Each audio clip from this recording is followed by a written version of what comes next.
Yeah, I like The Weeknd. It was a little bit over the top. And when I say I liked it, I don't know how to compare. Like, there's some things that it's hard to say you liked it, but it was an experience that you're glad you had. Kevin Garnett's in it. Yeah. Mike Francesa's in it. It's sort of that interesting.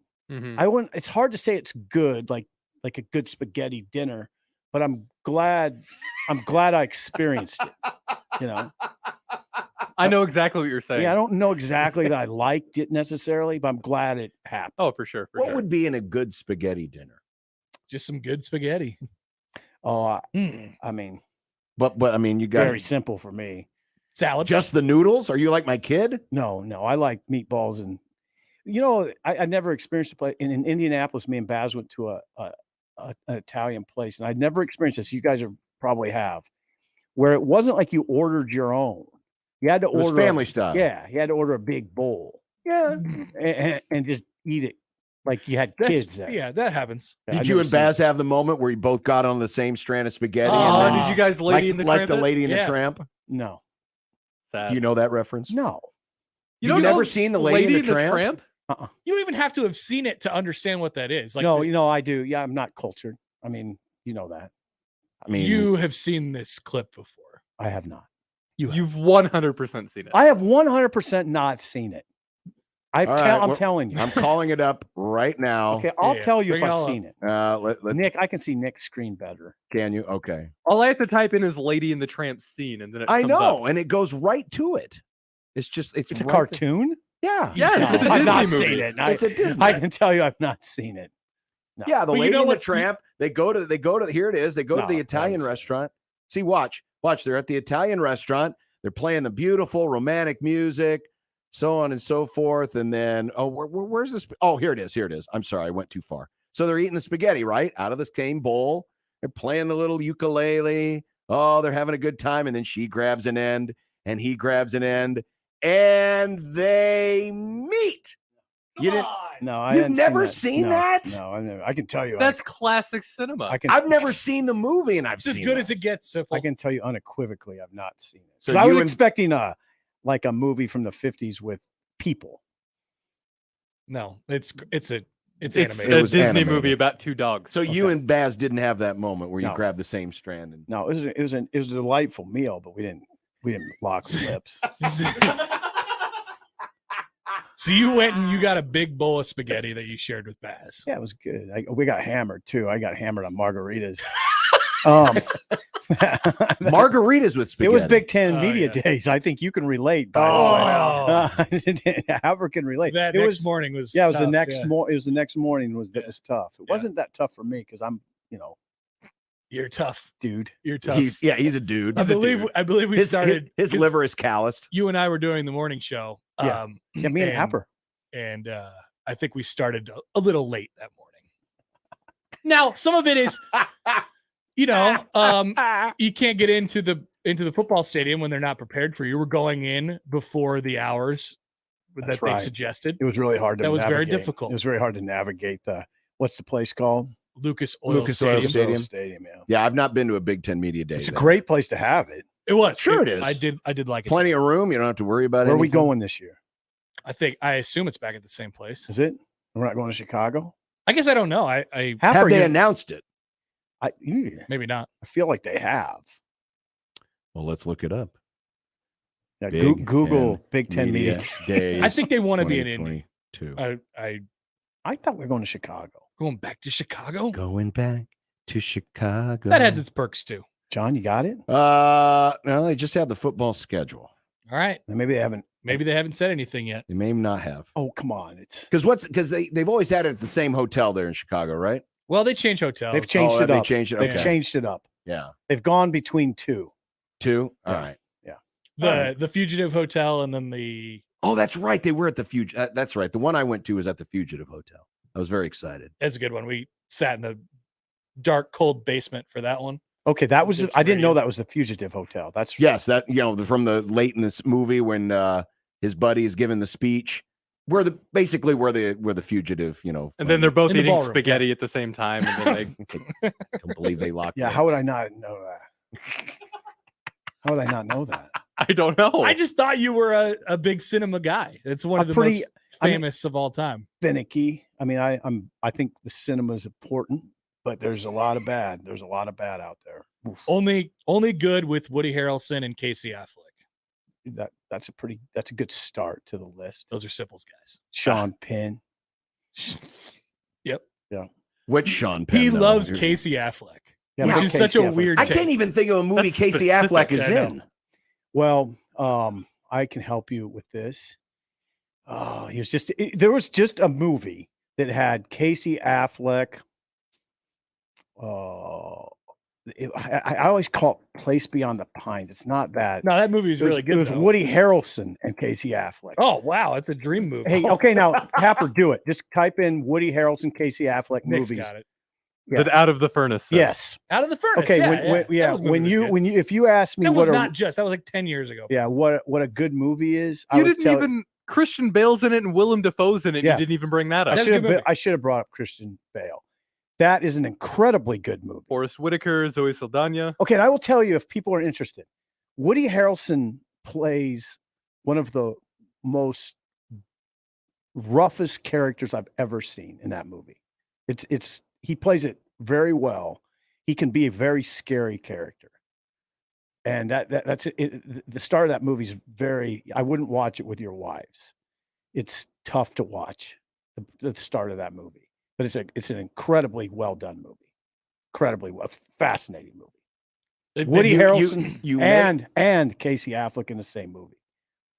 I would say now that we're on the topic, Den of Thieves is a great movie if you've seen that lately. I haven't. Den of Thieves is a very well done movie. All right, you may have given us more ideas for Movie Club. Movie Club. Yeah, Movie I Club. haven't Den of Do a Thieves. whole bunch of Casey Affleck movies. Woody Harrelson. He's like seventh on the marquee, but yeah. first on Sibs. The name of the main character in Den of Thieves is Big Nick O'Brien. Can we start calling me that? Big Nick. Big Well, Nick? you're Yeah, not Big Nick Nick is O'Brien. who's You're the not actor? O'Brien. Who's the actor? The actor? Yeah. Who says it like that? The actor. The actor. Gerard Butler. Yeah, so- he's great. He's great in that movie. Are you trying out for Will Smith's role now at the Oscars? Actor. The actor. It's time Did now. he say actor? No, but you're sounding like you're like working to be a presenter or some kind. They're going to need another presenter It's because presenter. usually the winner for best actor Tor. presents an award the following year. type in 999. That's another great one, and that has Woody Harrelson and Casey Affleck as well. Wow. Yeah. I didn't know they've teamed that up the- multiple times. Is that the prequel to Triple X? Well, this is pretty much the Abbott and Costello of our time. right? That's what we're talking about. A famous duo. What are you looking at me like that for? Oh, Anthony Mackie's in it too. So is Yes. Aaron Paul. Yes, And Kate Winslet. yes, very good appearance by Kate in that Oh. movie. Oh, really? Yeah, really good, really good. Did it make you want to say "son of a bitch"? And now we've come full circle. That's probably a That good was place to John. end it. That was John. That Yeah. was me. That was me. All right.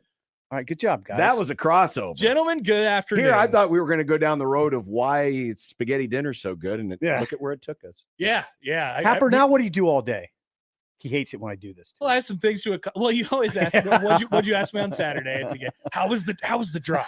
How was the drive? I'm always. You should ask John. John makes the drive every I day. make the drive all I'm the always time. interested in what you do. I am. Well, usually right foot on the accelerator, 75 to 80 miles an hour. Well, but Hap's got a whole day ahead of him. Past the Trump barn, wave, say You got hi. a whole day ahead of you. Yes, I do. I'll unclear this afternoon. I'm pretty open this afternoon. Got a couple things to record here. Okay, so you got a little more work to do. Yeah, and then I'll be out of here. And it's pretty open this afternoon. I'm not sure what I'll do yet. Daytime TV. It doesn't. No, Catch up on the soaps. Maybe some game shows. not the soaps. The Royals don't play till 6:45 or 7 or something. So, yeah, I got some open time. I'm not Okay. sure what I'll do. Okay. I don't know. It's not like this every day, but today it is. All right. I'm free. I'll come back on the show. Well, You while can. While you're at it, just draw up your severe weather plan. Be ready just in case. Yeah, Be is storm the prepared. front here? Are we doing this? You think it's going to get bad? Well, later it's supposed to. Later. You think we'll play? like- You think we'll play like- baseball this evening? Like what time? I don't know. After the show? Oh, wonderful. Right when I'm driving home. I hope not. We're both driving. You're leading, though. I'm just going to draft off you. Okay. So you clear the traffic and All right. Yeah, you guys can caravan on back. How quaint. A convoy. You brought your trailer, right? We got ourselves a You convoy. brought your trailer. Convoy. We got a big old convoy. And that, my friends, was a spillover. Yeah, it was. Oh, I'm sorry. A crossover. Oh, you call it a spillover. Yeah. Thank you. In deference to your co-host. I'm here for you. Thank you. I'm here for you. We'll be back with the Sip and Sam showdown right after this. Thanks, Cotter. Be back in a minute. Sip is here, 1620 The Zone.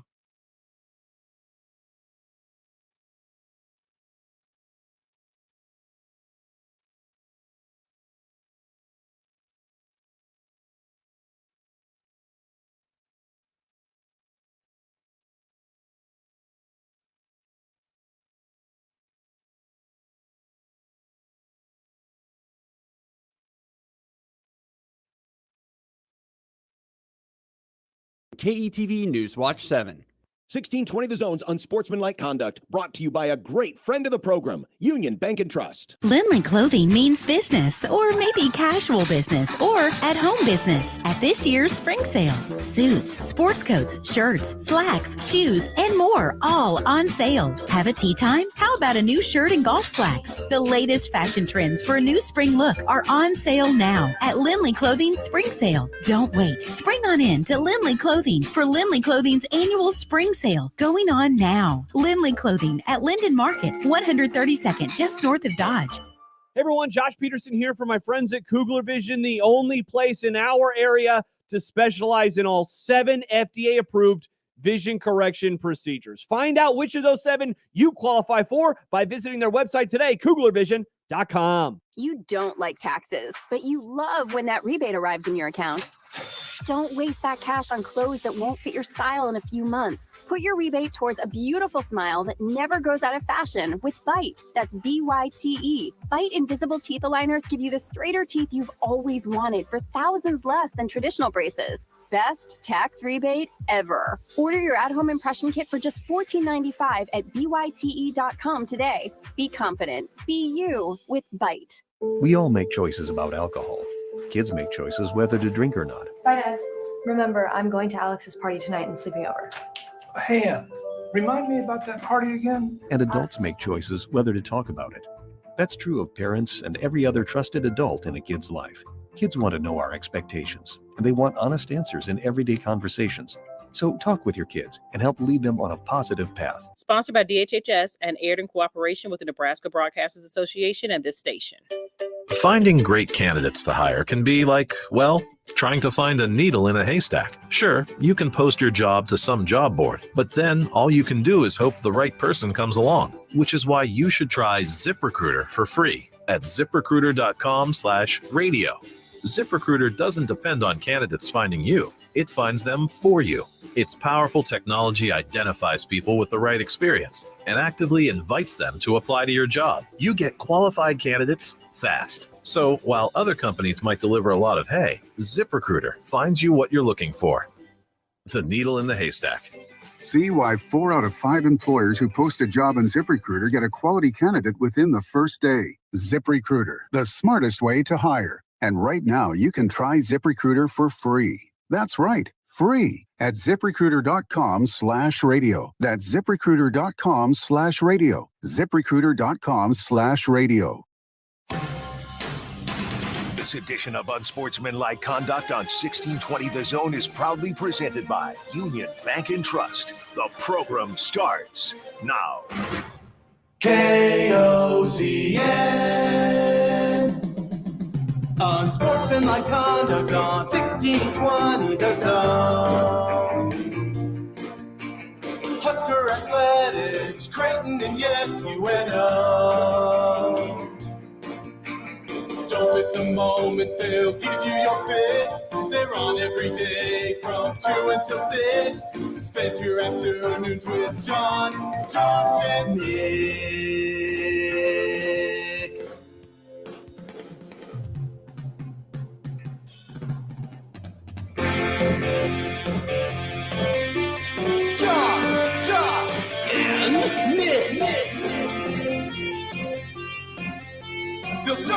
what sports talk really is. The button broke. Okay, we're back. Now his button's not working. Did you turn him off? Forgot to turn him on. Good grief, we're off to a great start. Unsportsmanlike conduct on 1620 The Zone. Husker Athletics, Creighton, and yes, UNO. I got so excited I must have overpunched the button. A little module came out. You're on, Sip. It's okay. That's what she said. Yeah, exactly. Welcome, everybody. This is old guy radio. Welcome to the program. We're having little problems in our situations. Programs. I think these things happen. Yeah.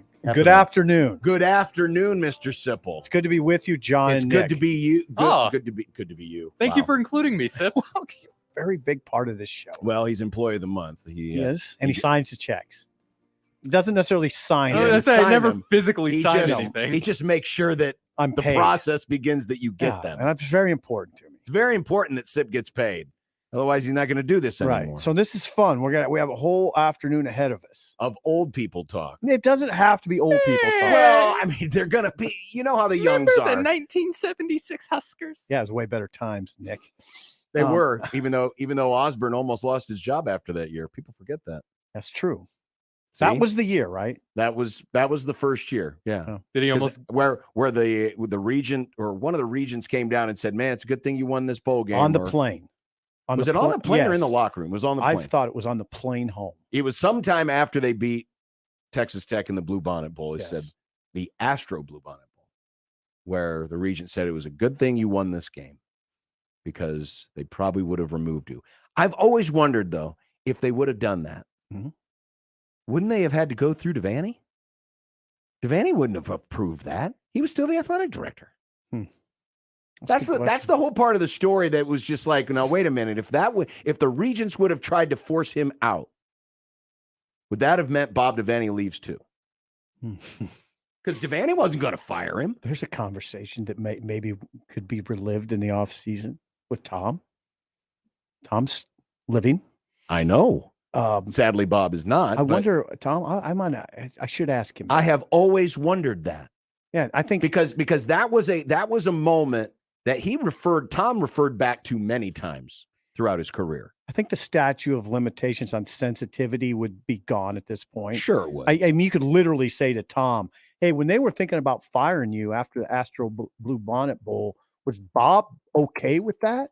Did Bob want you fired?" Right.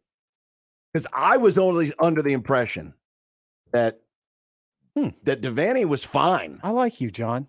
You think I like people. You know what? You know what, Nick? I Has- like people hasn't who that think. ever crossed your mind? No, and that's why I like the conversation because it hasn't. And I appreciate Because I always I thought appreciate that you went to another level of the conversation. right. But I always wondered about that because Sure. for the longest time I've always been under the assumption that Bob Devaney, it was like, Tom's our guy. I'm not leaving him because Tom was always very deferential to Bob in terms of he never got in my way, never told me how to coach, never told me what to do. Right. He was very hands off. Right. He was. Now, was he so hands off that Yeah. the regents could have forced his hand, Yeah. if you will? There you go. Column for you in June. This conversation started because I made an old joke. Yeah. Well, just keep Well, making you said those. 1976, and I instantly went to Astro Blue Bonnet Bowl, even though I wasn't hardly old enough to remember that. I wasn't quite old enough. Sip was in high school. That's what. Yeah. What else? What else? We Oh, got? was it just like Dazed and Confused? We've got for you NBA. Big day today. Big night. Oh, 2 yeah. games on the docket on TNT It's tonight. huge. We have what I was getting at. I don't know how we got off track. We tend to get off track. We do. What I was getting at is on Sunday, I realized I had a day off, which I don't have very often, but now this time of year I start to have a few of them, and I wanted to be entertained. And I tried the Masters, and it was mildly entertaining. And then I tried movies, and that's how we got into it. Right. And I was not entertained. And I was halfway worried, like, what am I going to do now if I get free time? Which I don't take a lot of free time. So when I do, I want something good. And then I went out to dinner last night with one of my grandchildren, Alex, who's 16, NBA fan. He said, Chili's or Applebee's? Cielito Linda, Mexican, Westo, beautiful place. Wow. Yes. You're branching out local places. Yes, local I've places. not even heard of this one. Yeah, West O. Okay. Checkerboard floor, very authentic. Did it used to be something else? I don't know. I don't know. I don't Okay. know what it was. Might have been an ammunition store. Wow, there's a switch. I think that's what it was.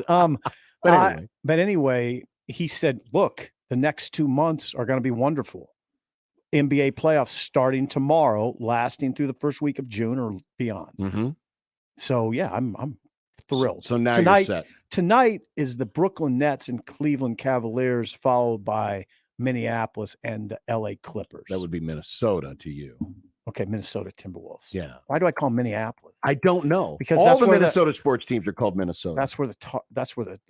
Well, that's where they play, but all the Minnesota, Minnesota. Minneapolis Timberwolves. Bark, go Timberwolves.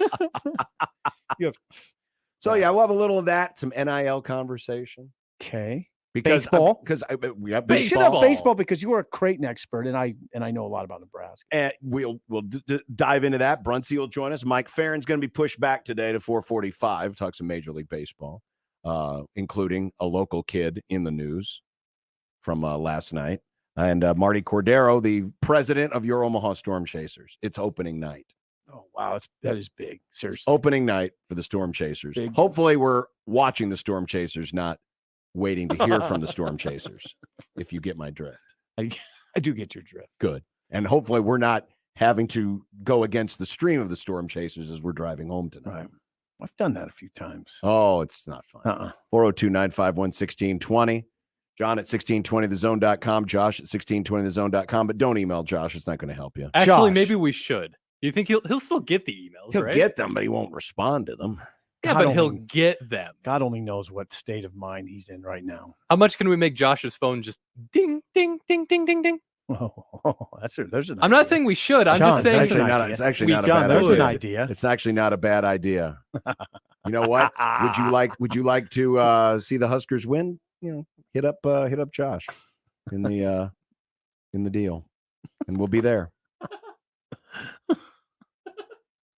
Oh man, I just opened this. You just sent me this? Yeah. What is it? It seemed important. I'm sorry. What is Gilbert Gottfried passed away. Oh, wow.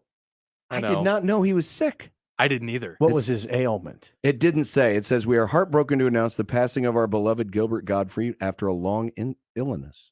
After a long illness at age? I'm guessing he was probably 60. Ooh, youngish. I'm guessing. Man, I love Gilbert. I know. I figured. Me too. Hilarious. 67. Okay. 67. 67. That's young. Pretty young. Yeah, it didn't say what illness. I'm sorry about that. I am sorry too. Wow, we just completely brought this segment down to a screeching halt. Oh, it's okay. I should not have opened that. It seemed too important to not share. But Well, when Nick sends me messages in the middle of the show saying, what the? I don't know if this is a learning moment for Nick or not. I don't mind emotions going all over the map. It's Well, fine. it happens. There's now the other line of thinking in that conversation is maybe Nick wait until there's a down moment of the show and send it. But I don't know. I think it was fine the way he did it. So There you I'm go. the boss here. We're so breaking news. That's what we're doing. breaking news. death I'm getting news. tugged in two different directions here. You are. So You can email us as well. If you have a death announcement, you can email us to John at 1620thezone.com, Equitable Bank inbox, or tweet them at us. Send that through Nick, and If you Nick just will want to get- tweet us random, death announcements. We'll try not to mess up too much. sorry I brought down the vibe. Steve reminds you though, when you talk about West O, that you're talking about West O Street, Lincoln, not West O as in West Omaha. No, West O Street. Yeah. Yeah. and over the viaduct. Down that way. Down by where the deer and the antelope play. Yeah. And where Sip rides his motorcycle. Yeah. Yeah. Down by the truck stop. Yep. Well, it's pretty far from Shoemakers, but you're headed in the right I'm heading in direction. the right direction. All right. We'll try to clarify all that. We'll try to keep things on track. Shoemakers. Do people know what Shoemakers is? He was a Formula One driver. No. No. Shoemakers is a very, very well kept truck stop on It's Sip's, West O. It's Sip's regular West Lincoln. Hangout? It's a very, Is very that the place to be? it's an interesting place and it's well kept. Very important to be It's well weird kept. that you're describing the truck stop as interesting but not elaborating. What does that mean? I don't know. It's just it's very clean. They have a good restaurant. I've done a lot of Christmas shopping in their gift shop. They have a good gift shop. They really do. Interesting stuff. As someone who worked at a truck stop once, I can vouch. You can get it. Yeah, There's you did not it. many things that you can get for Christmas at a lot truck of stop. a lot of black T-shirts with the bald eagle and American flag I in the have, background, some wolf. Yeah, occasionally a cattle prod. I bought 2 black T-shirts the other day. Gag gifts. King of the road. On A couple of reflectors. Yeah, there's reflectors. The naked lady reflectors that you put on the mud Some flaps. pin-up air fresheners. Incredible knives. Knives, yes. That makes sense. Radar detectors. They have blankets like an Elvis blanket. Of course they do. A velvet Elvis blanket? Yes, a velvet. Amazing. Marilyn Monroe. Amazing. Marilyn Monroe. Marilyn Monroe. I love this place. Like huge blankets. This It is would kind cover of a on my whole- way home. I may have to check this out next Do they have Christmas. like Hawaiian shirts? Like button-up know. Hawaiian shirts? No. Damn it. No. No, truckers don't wear Hawaiian shirts. They're They have all sorts of candles. They have candles. I've noticed they've had the same jam in there for like 12 years, which is suspect to me. so that's not what you're getting for. They have Get the truck stop jam. they have, for instance, toy rigs, toy 18-wheelers. Toy They're semis. kind of cool, yeah. Box The stuff. grandkids have many of these. Supply chain issues have hit the The toy have industry- hit, the they toy have truck hit the industry. gift shop part of Shoemakers. It's not as good as it was in 1999. Oh, I don't know where to go from here, except we'll take a quick break and All be right back. I'm going to learn more about the gift shop at Shoemaker's Truck Stop when we continue. It's unsportsmanlike conduct. Can you tell Sip is here? 1620 The Zone. Hey everyone, Josh Peterson here for my friends at Miracle Hill Golf and Tennis. The sticks for you perhaps have been put away for a few months. The back of the closet, in the garage, in the trunk of your car. And so as golf season now arrives, maybe you're a little nervous to say yes to one of those Saturday morning outings with your friends. That's where Mike Favre comes in. Lessons from him have changed how I approach the game of golf. I was actually telling somebody a story recently about how when I was younger, I'd get asked to go play golf with some friends, and sometimes I'd come up with an excuse so I wouldn't have to go out there. I felt like I was embarrassing myself. I did not have a good time on the golf course. I would have a lot of anxiety for it. Don't have that anymore. And that is because I have improved my game via the teachings of Mike Favre. Whether it is off the tee, whether it is on the green, or anything in between, he can help you out. Give him a call today at 402-498-0220. They're located just north of Dodge on 120th Street, Miracle Hill Golf and Tennis. Omaha's most listened to all sports radio station. Again and again and again. 1620 The Zone. Searching for your next vehicle? Shop Woodhouse first. Over 1,000 pre-owned vehicles in stock and on our lots, with new trades arriving daily that you can explore on woodhouse.com. Plus, confidence comes standard when you purchase a pre-owned car, truck, or SUV from Woodhouse. With our multi-point inspection, transparent pricing, available add-on warranties, and financing options, purchasing a pre-owned vehicle has never been simpler. Experience the difference and drive away today confident and road-ready in your new vehicle from Woodhouse. The Woodcliff Restaurant in Fremont is just minutes away from Omaha at Woodcliff Lake, your perfect dinner destination. Don't mistake the small town charm for small town food, because the Woodcliff Restaurant is a culinary treat. Voted Omaha's best outdoor patio, it's perfect for a romantic dinner or to bring the whole family to enjoy watching the fish and boats from the lakefront patio. Stop fighting traffic, parking, and one-way streets. Slow down and enjoy a fantastic dinner at the lake. Check them out at woodcliffrestaurant.com or Facebook for specials and events. Do you want the best for your car? Then fill up with premium at Circle K. Circle K Premium is our best fuel with double the cleaning detergent, protecting your engine from corrosion and damage so it can work at its best. And that, my friend, increases your mileage for more cha-ching in your pocket. Plus, when you fill up with premium at Circle K, you can save up to 20 cents per gallon. Offer valid Thursdays or Fridays at participating stores. For details, visit CircleK.com. Circle K. How convenient. Shop Lanahaw Nurseries for all your mulch needs. Best quality mulch at the best price. You'll notice our prices are lower than anybody else's. That's because you're buying your mulch straight from where it's made. Convenient delivery or pickup. Lanahaw Nurseries, 192nd and Center.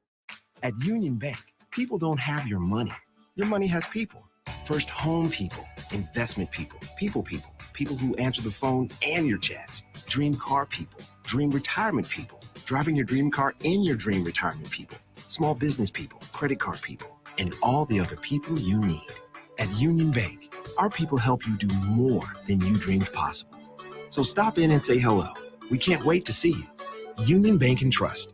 Member FDIC. This is Unsportsmanlike Conduct on 1620 The Zone.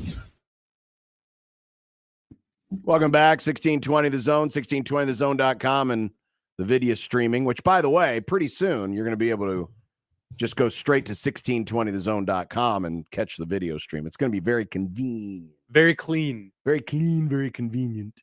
Right on the front page, you'll see our faces. Which is sad for you. Very sad. Why is that sad you. for me? What's sad for all of us? That you have to, that people have to see us. Nick's fine. Yeah, sad. Oh, thank you, Seb.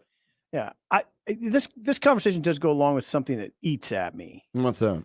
Why, like when, like for instance, ESPN doing on-field interviews during games, a lot of the romanticism of our world is gone.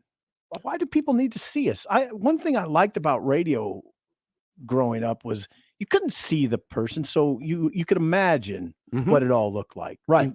You could imagine what everything looked like: the studio, where he was, the person, him or herself.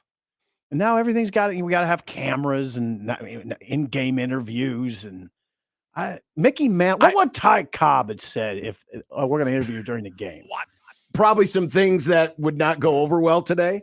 More than likely, is what Mickey Ty Mantle Cobb would have said that. Probably. Mickey Mantle would have asked for more whiskey. Yeah.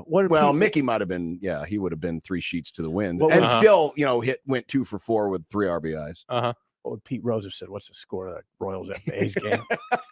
Hey, by the way, you got score. I got a couple updates. I don't care what the score is. What's the run total?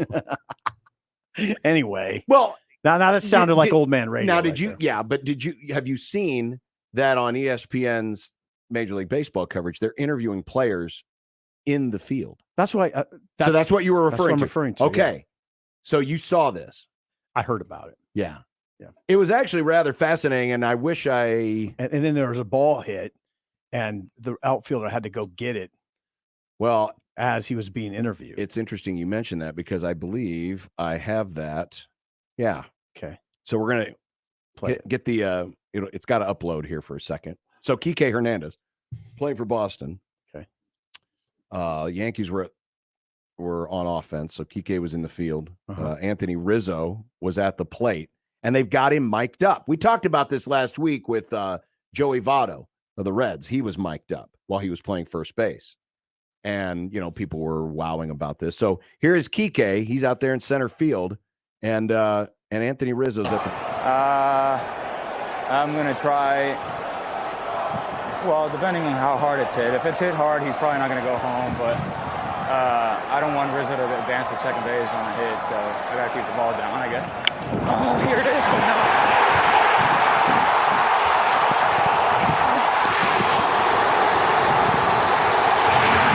Two-run score and tie it. And as if he had scripted it, Kike had a chance. That was intense. I will say that. Yeah. I kind of like it. I gotta say that was pretty intense. It is. Yeah. Because that's the first time. Oh, that's man. the first time I can think of that they have mic'd up a player because they've done this for the All-Star game the last few years. But, it's the All-Star game. This is a regular season game, and it's Red Sox and Yankees. Oh, I'm torn right now. This is hard. That was intensely cool in a way. Exactly. That's my point. Yeah. I don't want to pour cold water on everything. But you remember back when, and I think Bowden was the first coach to actually do an interview in the middle of the game. Yeah, middle of the game. They would literally go to the sidelines right before the next play happened, and they'd talk to Bowden. Now, of course, Bowden by that point was, checked out. All the assistants were now. I'm a Seminole.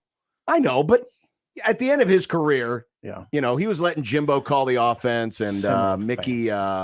What the heck was Mickey Andrews? Mickey Andrews, his defensive coordinator. Right. And so he was just kind of the figurehead. Right. And they'd interview him. And I always thought, but then you hear that. It was actually kind of cool. I give you that. Yeah. Still unnecessary to me, but gosh, that was neat. It's cool to see what they're thinking in the middle of it, in the thick of the action. Then you can the crowd was amazing. The crowd, exactly. You get everything. Yeah. You get a good audio mix in there, and then all of a sudden it's like, oh Man, boy. it gives you an idea of the intensity of that scene for that Sure it player. does. Wow. He was so calm too. Yeah, well, they He better was. be. Yeah, they better be. It's like when they would interview the NASCAR drivers in the middle of the race too, just from the booth, and they would. Just They sound only so do calm. that though during the caution flags. Okay, that's fair. They won't talk to him in the middle of the race, which would be that. Yeah, it still goes with my general theme that a lot of the romanticism has been lost. And Nick, and I'm not casting aspersions about Nick's age. He just would never understand because he never experienced sports when it wasn't like this. Right. We experienced sports at a time where, first of all, there was very few games. So the magnitude of those games seems so much bigger. Now it's like, oh yeah, there's 12 games on, who cares? Now it was like there's 2 games on and they're gigantic, and there wasn't things like that. There was a lot left to the imagination. You didn't know everything. You didn't know every thought that Russell Westbrook had, you didn't. That's true. There wasn't a TikTok where somebody's literally standing next to the player in the arena and the player's talking to the person, and now it's on TikTok. Right. Like you didn't get any of that, and you didn't really need it. But everything has evolved, right? Because back then, it was just a straight ball one, strike one, not a lot of spice even from the announcer sprinkled into the broadcast. Now you get the player's backstory. Yeah. You get the interview. It happened on Apple TV the other day. Can't remember who it was for the Astros. Hit a home run while his parents are being interviewed in the stands. That's beautiful. Right. But we didn't get that back in the day. It was just a straight, Kurt Gowdy, It was ball cool. one, strike one. I liked it better. I haven't experienced both. There was more there's more left to the imagination. So there's a certain romanticism to everything. It was.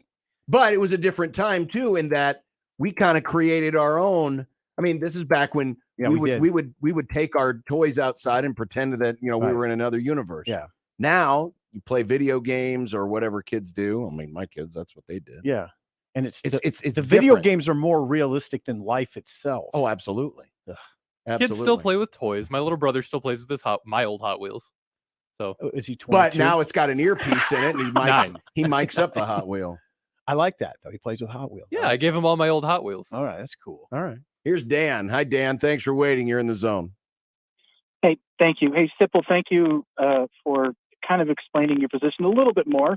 Okay. But I do have a follow-up to what you were saying. Okay. Give me a moment to kind of get to it to make sure that I have what you said correct. Okay. Okay. So there was a short story that Mark Twain wrote where he was learning how to navigate the Mississippi, and during his training, he loses, like I guess you said, the romanticism of the river. Okay. To being able to read it correctly, so he can navigate it correctly, right? So instead of, oh hey, that really cool tree that overhangs the Mississippi, there, well, that's actually now just a kind of a marker. Hey, it's another 20 miles to St. Louis. Something along those lines. So he loses that ability to read the river. Well, he loses the ability to see the river romantically so that he can understand it better. Mm-hmm. It's kind of what you're going through with the loss of the romanticism of sports. Am I understanding that correctly? Yeah, not too bad. I mean, I'm just looking to be entertained. It's not a function I'm looking for. Well, sure, I understand. Yeah. That's kind of yeah, but I think that's pretty accurate. I think that's a good comparison. That's a good comparison. Okay. I would not have guessed you were going to go think Mark he's got Twain more. on I us. think he's But got go ahead. more. Yeah, go ahead. It was one of my favorite short stories in high school, and so I keep coming back to it because it's such an interesting thought to me. Yeah, I like it. Thank you. So, I guess, what would you prefer, and why? What would you prefer? Would you prefer to kind of know what's going on in the athletes' heads? Or would you like to guess and just? Oh, I think there's a lot of things in this world where you don't need to know everything. There's a lot of things like that where it's okay to let your imagination fill in the blanks. No, there's a lot I don't. There's a lot. Hey, now, what's the caller's name? Dan. Dan, there's a lot I don't need to know now that ends up on wherever, Instagram, Twitter. I don't want to know everything that these guys are thinking at all times. It doesn't.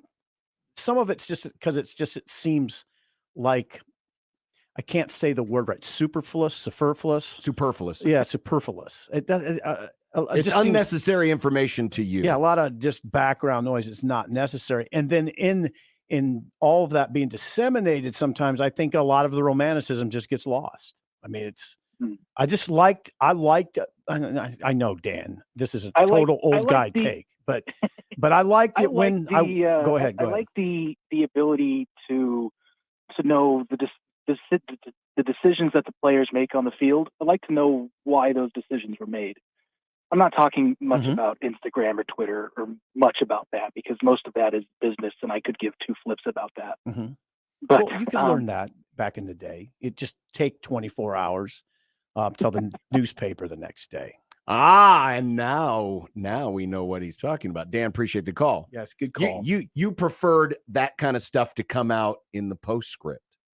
Yeah, I hope I'm verbalizing. Yeah, kind of. I mean, when people who knew what they were talking about could draw conclusions that you could trust and not just somebody on Instagram. Yeah, that's part of it. I just go back more to the R word, romanticism. Sure. It just seemed like everything was bigger and like it got you going more. How much of it too was it was more exciting. Let's go back to the 50s for a second. If we would have had the kind of coverage today, back then, we would have known all about Mickey Mantle's off-field issues. Unfortunately, yes. And back then, like my dad, for example, that was his idol. It was Mickey Mantle. Most people of my dad's age, that was their guy. And thus, he came up as this idolized kind of not fallen hero because he was oft injured, but it was like he was the guy. And it wasn't until really long after he had retired that we found out about his drinking issues and his marital issues and his issues with his family and all the other stuff. Right. And again, we would have known about that in the moment. I just feel like that falls under the category of too much information. I don't need to know all that about these guys. I don't need to know all about their background. I don't need to know. You would rather allow just the exploits on the field to dictate whether or not someone should be, with a little mixed in human element, just a little mixed in, right? Just a little mixed in, not everything. But that was part and parcel of who Mickey Mantle was and where he came from. I mean, yeah. The only thing we heard about was, his old man, packing his suitcase for him and saying, "I didn't raise my son to be no crybaby. You're going to come back and work in the coal mines," or wherever his dad was working at the time. I just don't think that we've advanced necessarily to a place that's better. I don't feel that at all, as a matter of fact. Well, on that note, we're going to talk some NIL here in a little bit. You want old man takes, my God, you're going to get perfect. Michael Brunson's going to be along. We'll preview Nebraska, Creighton, Farron later in the program. Marty Cordero, Sip is here. Back after this. It's Unsportsmanlike Conduct on 1620 The Zone. Live from the Host Coffee Studio, this is 1620 The Zone. Email Sharp and Benning on Equitable Bank inbox with your love, your hate, whatever your hot takes are. We're here for you. The Zone inbox is brought to you by Equitable Bank. We take banking personally. We want to hear from you on the Equitable Bank Zone inbox. Being in business 100 years can't be easy. Rotella's Bakery is that business. Great family-owned and operated business that understands the needs of the community. They specialize in breads and rolls made from the highest quality ingredients, ensuring that they are superior in taste. At Rotella's, with 5 great generations represented, the American success story is combined with customer satisfaction, and they don't compromise in quality. For more information about their specialty breads, you can visit rotellasbakery.com. Hi guys, it's Andrew with Brookside Medical Clinic. Are you struggling with erectile dysfunction and sick of the pills? Well, we have a major medical advancement that has helped thousands of men. The WAVE technology at Brookside Medical was tested by Cambridge University and the Cleveland Clinic, and the results are in. It's proven to increase blood flow by repairing blood vessels. No pills and no side effects. If you're ready to put a stop to your ED by treating the root cause, call us now, and not only will the assessment and blood flow ultrasound be free, we'll also include something unique that produces immediate results in the bedroom. This is a $600 value, free to those that call in the next 2 minutes. 402-671-7777. That's 402-671-7777. Guys, put a stop to your erectile dysfunction and get your love life back. Call Brookside Medical Clinic now to qualify. 402-671-7777. Cox Panoramic Wi-Fi includes advanced security to help protect all your connected devices. You'll get real-time alerts. Oh, like this one, so you don't have to worry about malware. Or when your kid downloads a song from a shady link. And now all your computer can play is red color, where are you? all blocked, thanks to advanced security, included with Cox Panoramic Wi-Fi. Advanced security must be enabled in the Panoramic Wi-Fi app. Restrictions apply. When life gives you lemons, it's time for Godfather's Pizza Spring Feast, featuring my new lemon bar streusel. This tangy, lemony dessert is perfect with any medium specialty pizza, piled high with the best toppings, and lots of them, plus loads of mozzarella on top. Add any medium one-topping pizza, and you got my new spring feast. But you better hurry. Summer's right around the corner. Godfather's Pizza. Do it. What's for dinner? Burgers? After last week, no thanks. Avoiding foods due to fear of diarrhea, gas, bloating, stomach pain, or loose, oily stools? It may not be just stomach issues. It could be EPI, or exocrine pancreatic insufficiency. EPI can cause uncomfortable symptoms because it's a condition where the pancreas doesn't release enough digestive enzymes to break down food. But EPI can be managed. Use the symptom checker on identifyepi.com and talk to your doctor about your symptoms. That's identifyepi.com. Sponsored by AbbVie. When you're a kid and it feels like no one is in your corner, it's a pretty tough place to be. And let's not forget the spikes in depression and anxiety from the pandemic. That's where Teammates can help. When kids have mentors through Teammates, they're more likely to feel engaged in school and more hopeful for the future. Just by simply being there, mentors can make students feel confident in their own skin, even when everything else seems to go wrong. Become a mentor and be there for a student by going to teammates.org. A message from JTech Construction, proud supporter of Teammates Mentoring. Shop Woodhouse Place Hyundai and Nissan, 144th and Giles. KOZN, Bellevue, Omaha, Council Bluffs.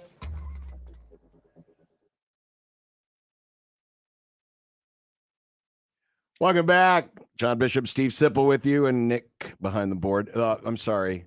Employee of the Month, Nick Grimm. Yeah, Nick, congrats again. Thank you. Thank you. What was the nickname you wanted us to call you?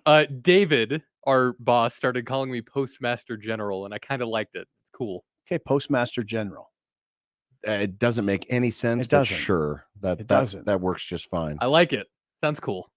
So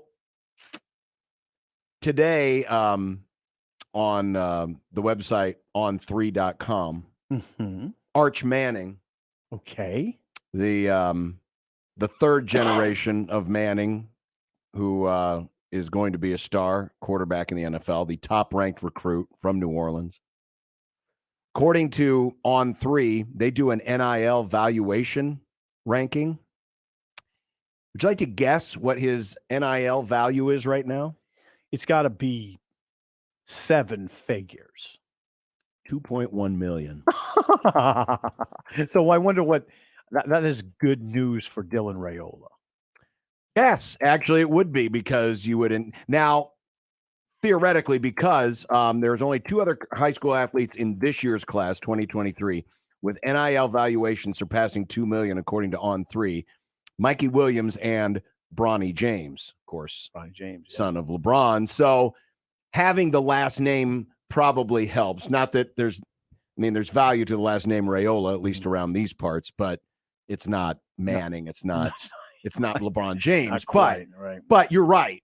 In theory, that should put Dylan Raiola in into the 7-figure range. Yeah, Dylan Raiola being the number 1 overall recruit by On3 for the Net class. for the 24. Yeah, He's, for 2020. Arch Manning's 23. Wow. Dylan is 24. Yeah, It's that's crazy. Part of the well, I mean, now you framed it up as crazy. I don't know what's Well, it's crazy when you think about, literally 1 year ago, This wasn't happening. This wasn't happening. Okay, so there are times when I'm driving down the road and I think this all seems surreal. Sure. I wonder if that will wear off. I imagine it will. At some point, but right now. But the thing is, the numbers keep getting higher and higher, and it's almost like the market is trying to catch up for several years of inactivity, right? Yeah. Because we've gone from 0 to 100 in less than a year. I mean, when we were thinking, now hold on, are we at 100? Are we at 60? That's the question. We're above the speed limit, in my opinion. Are we above the speed limit? Well, think about it. Not everybody's above the speed limit. Does Iowa even have a collective? Does Wisconsin even have a collective? I know for a fact. If they don't, they soon will. Right. Or they're going to fall But they're not behind. at 100. I mean, no, but I'm just saying in general, just the notion of talking about a 7-figure high school athlete. Right. That's where it comes in. Sure. And so I saw this quote this weekend. Okay. I'm going to read this. I want you to guess which major college football coach said this. Okay. He was asked when this coach was asked how NIL has altered recruiting. Okay. This coach said, it's completely changed it. I mean, it doesn't even resemble what we used to do before NIL in every sense of the word. It's different. The reality is it's made what's going on at certain places for a long time. It's just kind of put it out in the open. So maybe some positives there. I'm sure at some point there's going to be a market correction, if you will, with recruiting. Hopefully there will be, because, in an appropriate world, they stay separate. High school kid, their family, their state, whatever they have an NIL opportunity, that's great. College athletes, if they have an NIL opportunity, fantastic. We want them to do well. It shouldn't cross over. But unfortunately, with the way the rules set up, it has crossed over. It's crossing over a lot right now. It has totally changed recruiting. Well, Mickey Joseph, I don't know where to go with this, except Mickey Joseph said the words right now. Now, this is more transfer portal than NIL. Right. But he said right now, it just makes more sense for coaches to look for 22-year-olds that can help you immediately. Sure. It makes more sense to have them join your roster than 17-year-olds who need to be developed. So it definitely affects it that way, but that's more of a transfer portal discussion. Right. Now, this coach also said, he said, it's name, image, likeness. He supports guys being able to make money, but it should not be a part of recruiting. Yeah, it is, though. But it is. He has says to. it shouldn't be, and that's where the reform needs to come from. But which college coach do you think said that? Oh, major college coach. It's really hard to answer that question, but let me take a stab at it. Change recruiting. I'll say Harbaugh. It was Lincoln Riley. Is that right? And the reason why I said this is because he's a young coach. Uh-huh. He's one of the new age coaches. Harbaugh, he's older school. Older school for sure. He's closer to this Saban. Is new agey. Yeah, this is new agey. Lincoln Riley's more new agey. Yes. Yeah, and even he is saying at this point, we've got to be able to do this where NIL is meant for kids to cash in when they're in college, not before they get to college. Well, there's a thin line here, so people understand what we're talking about, John. I think I can verbalize this. Sure. It's technically not supposed to be NIL money. Is typically not supposed to be part of the recruiting process, but it kicks in immediately when they sign their letter of intent. It does. That's the way it works. So, but when recruits come to visit, aren't they being introduced to some of the things that are available to them? Right. So that makes it part of the recruiting process. Right. And then it becomes up to the collective on how they handle that. One way to handle it is for the head of the collective say, now we're not guaranteeing you anything, but these are the parameters. If you are a starter for a team that wins the conference championship, this is probably the ballpark of what you'd be making. If you are a non-starter, number 2 quarterback for a conference championship team, this is probably what you'd be looking at. So they can do that. Now, some schools are just not, they're just skipping the parameter part. Sure they are. And saying once you sign, this is what you get. Yeah. Even though technically they're not supposed to steer anyone to a specific school. Right. But you know Oh, that's come what on. their job is. Come on. Yeah. I know. Oh, no, wait a second. The What are you whole saying? the whole idea, the Athletic did a story on this a couple of weeks ago where the collective for Texas A&M said. Yeah. The collective for Texas A&M could offer the money, but it couldn't. That the kid couldn't sign a deal that specifically said you have to go to this. That's just school. words. That's just It silly. is just words. It's silly. Now, this is old man radio, so people are expecting us to cast aspersions on this and say this is bad for the game. I'm not doing that. I'm letting it play out. Mm-hmm. I always think it's informative to ask the question, do you think this is improving the sport? Is this improving the game? Is this improving the entire enterprise? And I don't think you can argue that it is. No. It's improving maybe the player experience, but I'm not sold on that. It's changing it. Right. And if people don't think these are creating challenges in the locker room, either they're not paying attention or they're just not paying attention at a level that would enable them to know. You don't have to look. It's not too hard to find a coach who'll tell you, oh, yeah, this is a major challenge. John Cook of the Nebraska volleyball team, the coach, has said on the record, there's coaches getting out of the business because of this. Did we have problems in our locker room? Absolutely. Because this setter is making 25 grand and or whatever. And then this player's making 10 Yeah. or less than 5. And again, old man radio, people are expecting us to say It this. is. It is. But these are realities too. It's very odd. You can say we can say that. It just seems very odd. It is odd. Okay, think of it this way. We can localize this very easily. O'Shawn Mathis is going to make, if he comes to Nebraska, I know for a fact, I've written this, so I don't mind saying on the radio. It's a minimum of 6 figures, but it's a strong 6 figures that he would incur from Nebraska's collective. A strong 6 figures, not $100,000, probably not $200,000, probably not $300,000. Now you let your mind wander. Sure you do. Now you have this player who's coming in, all right, with that sort of deal, and it will be evident to people. And now, how does the lineman that started last year for Nebraska, they're not making $10,000. I know one of them personally, not making $10,000. Well, and people, they try to make the comparison to the NFL, which is inaccurate, and it's not a good comparison because the low paid players in the NFL, in quotes, put that in quotes, are still millionaires. Not all of them, but there is at least a minimum salary. Well, they're basically millionaires. Right. I mean, for all intents and purposes, they're not. Yeah, I can't remember what the minimum salary is right now Right. in the league, but it's decent. Right. So it's not a good comparison. It's not an apt Well, comparison. you're also dealing with a few years older. Right. And not 17. Sometimes it takes you to go through college before you start to figure out what the pecking order is. Right. And this is what it is. I mean, I'm okay with it. And I will tell you this. I watched the March Madness and the Final Four. All of March Madness. I never thought about NIL during it. I just loved it.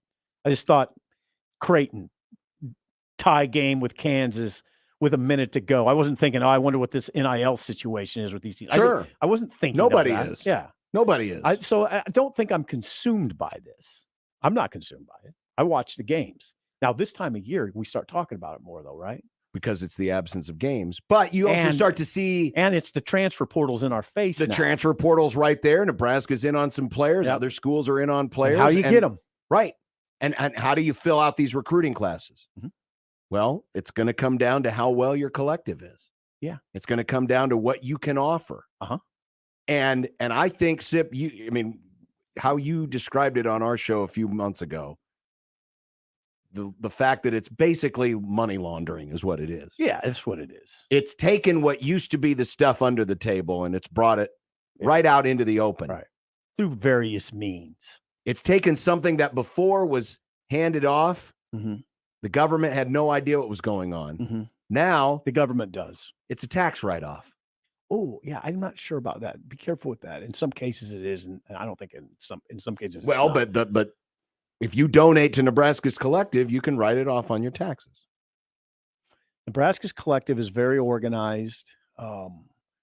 Heavy hitters known throughout the state are directly involved, and it's on the up and up. I think that you would now. It's not.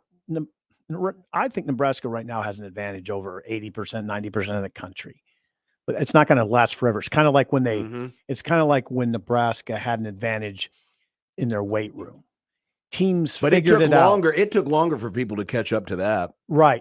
Yeah. Because Nebraska kept advancing and kept pushing the bar right. up. This will be this will be a shorter time period. Yes. That other teams will catch up. People will figure out real quick. Right. I mean, I know, for instance, Wisconsin, when it pursued Caleb Williams, that part of the issue, from what I heard from one of their writers, was that Wisconsin didn't have a organized collective, and it was striking to Caleb Williams, where he could go get this amount of money at USC. Well, not at Wisconsin. There's something they would have to put something together quick. Now, Nebraska, it's very well organized, very well organized. We can get more into this a little bit later on. I love the topic. Yeah, because it is such a. It's become a major part of collegiate athletics. Absolutely. But it has spilled open the dirty little secret that's been college sports forever. Right. And that is there's a lot of money behind the scenes, have no idea where it is. When you said it's gone 0 to 60, see, I think there's still a lot of fans that don't understand it, which is why I think it's valuable to talk about in our role. Sure it is. Because a lot of people still don't understand what's going on. Right. And the more we can disseminate information, and there's still a lot of people that think it's pay for play. No, it's not. That think that they're getting this money directly from the University of Nebraska. No, they're not. Right, they're not. That this is a third party. That would require a change in laws, and that could be coming. But I don't necessarily anticipate it. I don't either, and I think NIL has helped push that timetable back. Perhaps. Coming up next, Michael Brunt's going to join us. We'll talk about the games on the field. There is a game on the field tonight, Nebraska-Creighton down in Lincoln, and we'll get all the latest from Michael Brunt's coming up next here on Unsportsmanlike Conduct and 1620 The Zone. John Bishop here for the FanDuel Sportsbook. It's time to go yard. Watching some baseball right now. Cubs and Pirates. You can win with $5 Dinger Tuesdays only on the FanDuel Sportsbook. This season, all customers are getting $5 for every home run hit by both teams when you place a $25 to hit a home run wager on Tuesday MLB games. And the best part about Dinger Tuesdays is even if your bet loses, FanDuel's still going to pay you $5 for every home run. So, like in this game right here, I might think, it's Pirates opening day, nice bright sunny day. They're probably going to be 3 home runs hit today. You make that pick, you pick your home run hitter who you think's going to do it, and you can turn big swings into big wins. And there's no better place to bet America's pastime than on America's #1 sportsbook. So head on over to the FanDuel account or download the FanDuel Sportsbook app if you're a new customer. Sign up using our promo code 1620. That's promo code 1620. 21 plus in President, Iowa. Bonus issued as non-withdrawable site credit that expires in 7 days. Max bonus $25. Restrictions apply. See full terms at sportsbook.fanduel.com. Gambling problem? Call 1-800-BETS-OFF. The Connor Happer Show. This won't be the first time you hear me say this year. This is the case for both Boston and New York. Get a real ballpark. I know you're revered in the Green Monster and the short porch and Yankee Stadium and all that stuff. Get a real ballpark. It should be more than 310 down the line. I shouldn't be able to hit a pop fly with a 25-mile-an-hour wind and it blow out of the ballpark. This isn't spring training. This isn't the minor leagues. Get a real ballpark. The Connor Happer Show. Weekdays from 10 to 2 on 1620. The Zone. Your Omaha area forecast from Canoyer Garden Center and KETV Newswatch 7 on 1620 The Zone. Potential for severe weather Tuesday evening. We'll start the day with clouds and spotty drizzle, then more sunshine in the afternoon. Warm and windy, south winds gusting up to 40 miles per hour with highs climbing into the low 80s. Severe storms more likely after 6 p.m. in the metro. I'm meteorologist Sean Everson from KETV Newswatch 7. Dingman's Collision Center, 4 Collision Center locations serving you in Omaha and Papillion. Email Sharp and Betting on the Equitable Bank inbox with whatever is on your mind. The Zone inbox is brought to you by Equitable Bank.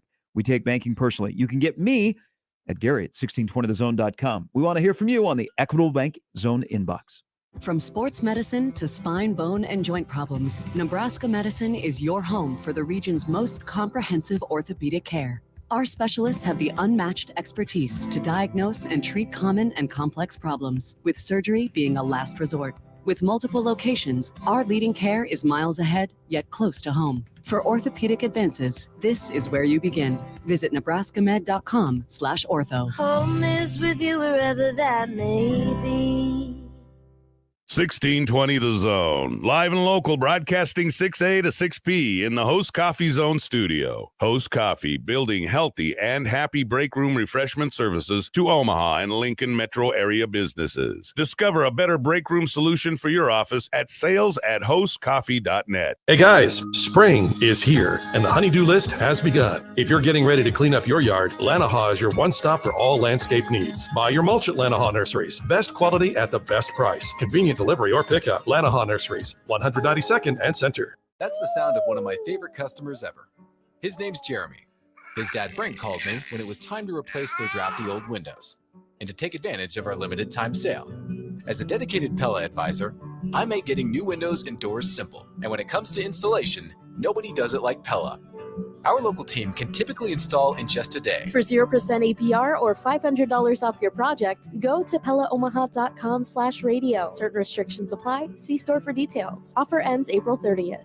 Does eating at home have you singing the blues? Stop by Cops, 72nd and Jones, or the Shadow Lake Town Center to grab a delicious pizza, fresh salad, and some tasty charred wings. Cops Shadow Lake Town Center just added 30 new menu items, including salmon, certified Angus beef fillets, ribeyes and sirloins, several pasta dishes, and an extensive variety of shareable appetizers. Dine in, carry out, or delivery. Cops, 72nd and Jones, and the Shadow Lake Town Center. Click copspizza.com to see the extensive new Shadow Lake menu.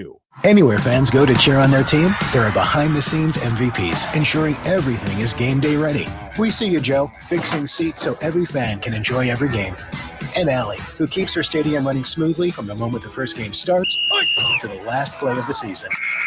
At Grainger, you're our MVPs, and we're always here for you, with supplies and solutions for every industry and 24/7 customer support. Call, click Grainger.com, or just stop by. Grainger, for the ones who get it done.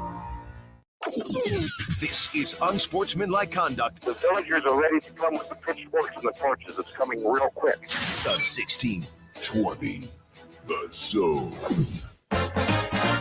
Here's a story of a man named Bruncy who covers Husker sports, boys and girls, like football and basketball, even weightlifting, like front squats and curls. Then one day, good old Bruncy called a talk show, and acting on what they thought was a hunch, John and Josh wanted to start a family.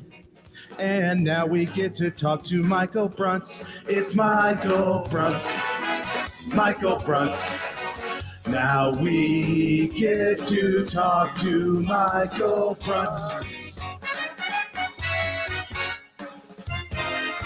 By the way, Sip, RBIs by Abby Squire and Ava Breadwell. Huskers lead Iowa 3-0 in softball, bottom of the first. Yeah, Iowa, they should win 2 here, Nebraska. I didn't realize they played conference series in the middle of the week. I didn't, yeah. Well, be careful. You should know this stuff. Well, I occasionally, if I could read something in my local newspaper. What are you doing? Hi there, Bruncy. Hey, guys.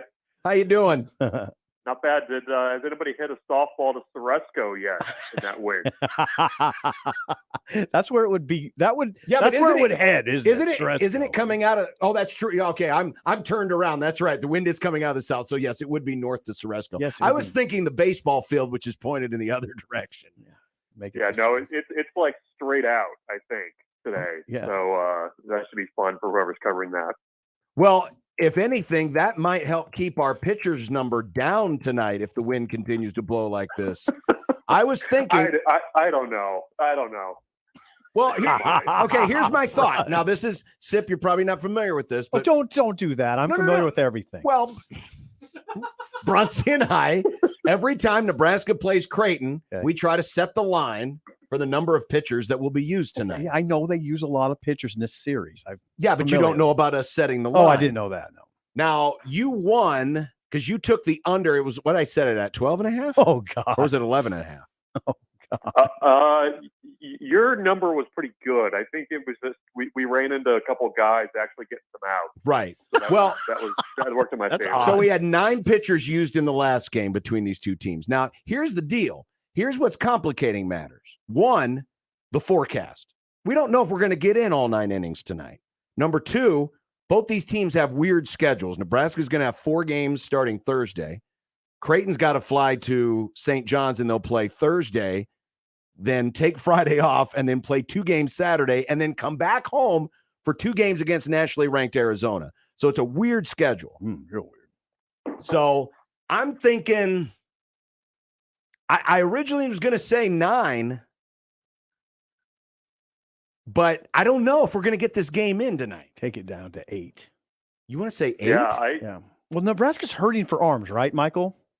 Hurting for arms. They are, but I think it has the potential to be kind of a 1 inning handed off kind of the bucket brigade situation. Oh boy. And so I don't know. I think 9 might actually be a pretty good number. I get a little pause here because of the weather and what's out there. But I think maybe 9. That's a fair number. All right.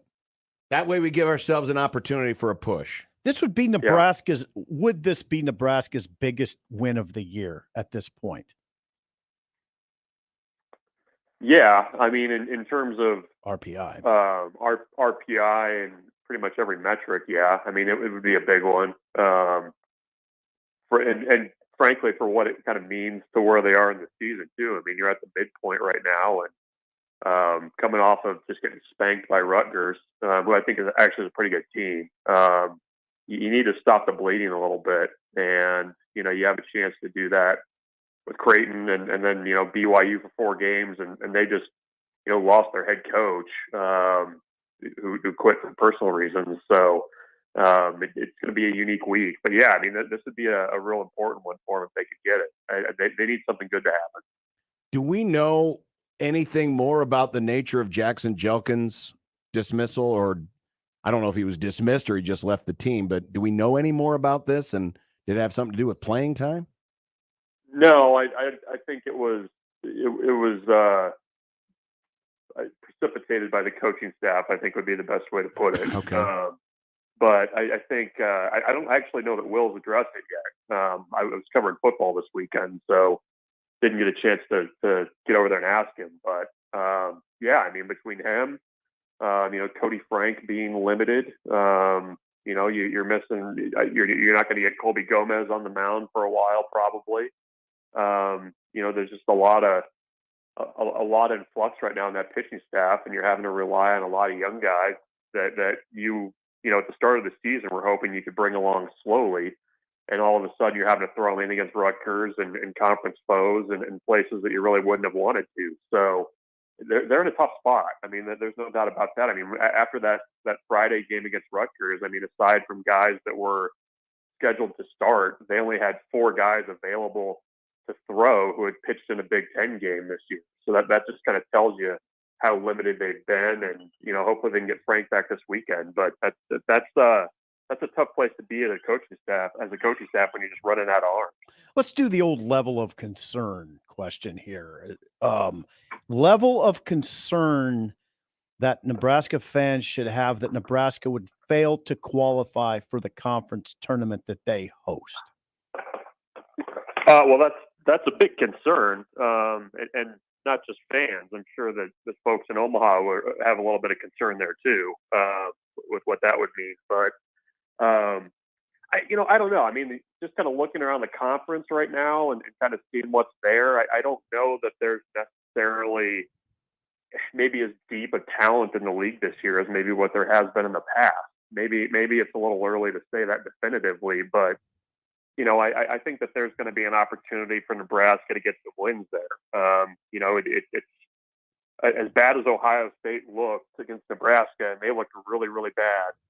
They went on the road and won a series last week against Michigan State. So that kind of tells you, I guess, what Nebraska's going to be facing. But yeah, I mean, the thing that's troublesome right now for Nebraska is you don't have the proven arms that you thought you were going to have, and you can defense that hasn't fielded as well as you have the last couple of years, and you have a lineup that is definitely not backing up your pitching right now. I mean, if Nebraska was hitting at a respectable clip right now, I think you could probably buy that pitching staff some time and kind of outslug some teams. But just the quality of that bats hasn't been there. They haven't been able to get multiple guys hot at the same time. And to me, that's kind of the bigger concern is just the offense just kind of seems like it's stuck neutral right now halfway through the season. The top 8 teams, John, qualify for the Big Ten tournament. That's true. But Nebraska's sitting at 7th right tied now. for 7th. Tied for 7th. And the schedule doesn't look daunting, but then again, how are you going to compare, right? I mean, they're not. Well, Ohio State was picked to finish 4th in the league, and I at the start of the season, the way it looked on paper, Nebraska actually did have a pretty tough go through the conference. I don't know that that's necessarily going to bear itself out, but right. They've got Minnesota on the schedule still. I mean, that's a schedule that's a series you probably need to. You certainly have to win it, maybe sweep it, and you really have to get the games that you probably should. So that there's a little bit of concern there, I think, on the tournament. I think they'll make it in, but it might be a little tense for a bit there until they do. Not to pass the buck, but I do wonder a little bit if some of Nebraska's issues, particularly with the bullpen and with the young arms, can be traced back to last year when they had fewer games, no midweek games. That's fewer innings to work some guys in games where you normally would get them work, Tuesday and Wednesday games. Thus, maybe that's part of the reason why Nebraska's a little behind the 8 ball. Yeah, I mean, it didn't help. Without having those midweek games and Nebraska's team last year, I mean, there was, in the lineup, you basically knew who the top 5 or 6 guys were going to be in the lineup every game in that order. And, I think even, with the bullpen and some of the situational pitching, I mean, you knew who was going to get the ball when. I mean, that's the sign of a good baseball team. It's the sign of a veteran baseball team. And I think that there is a little bit to that point that, a lot of these younger guys are just haven't been in the types of situations that they're having to be in right now. I mean, and you're asking true freshmen to come in tough spots. I mean, you're CJ Hood and Jackson Brockett, and those types of guys that you would have hoped were, maybe you get them an inning here or an inning there against, K-State or Creighton or something in the middle of the week. Now you're throwing them in the 7th inning in conference series. So that's it's the injuries. It's, a little bit of last year and not having that development.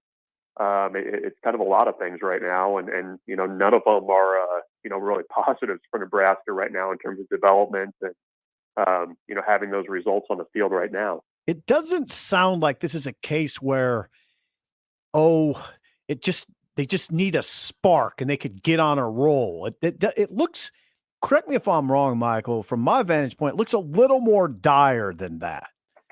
Like it just doesn't look like a team it just needs a spark and then boom, they could catch fire.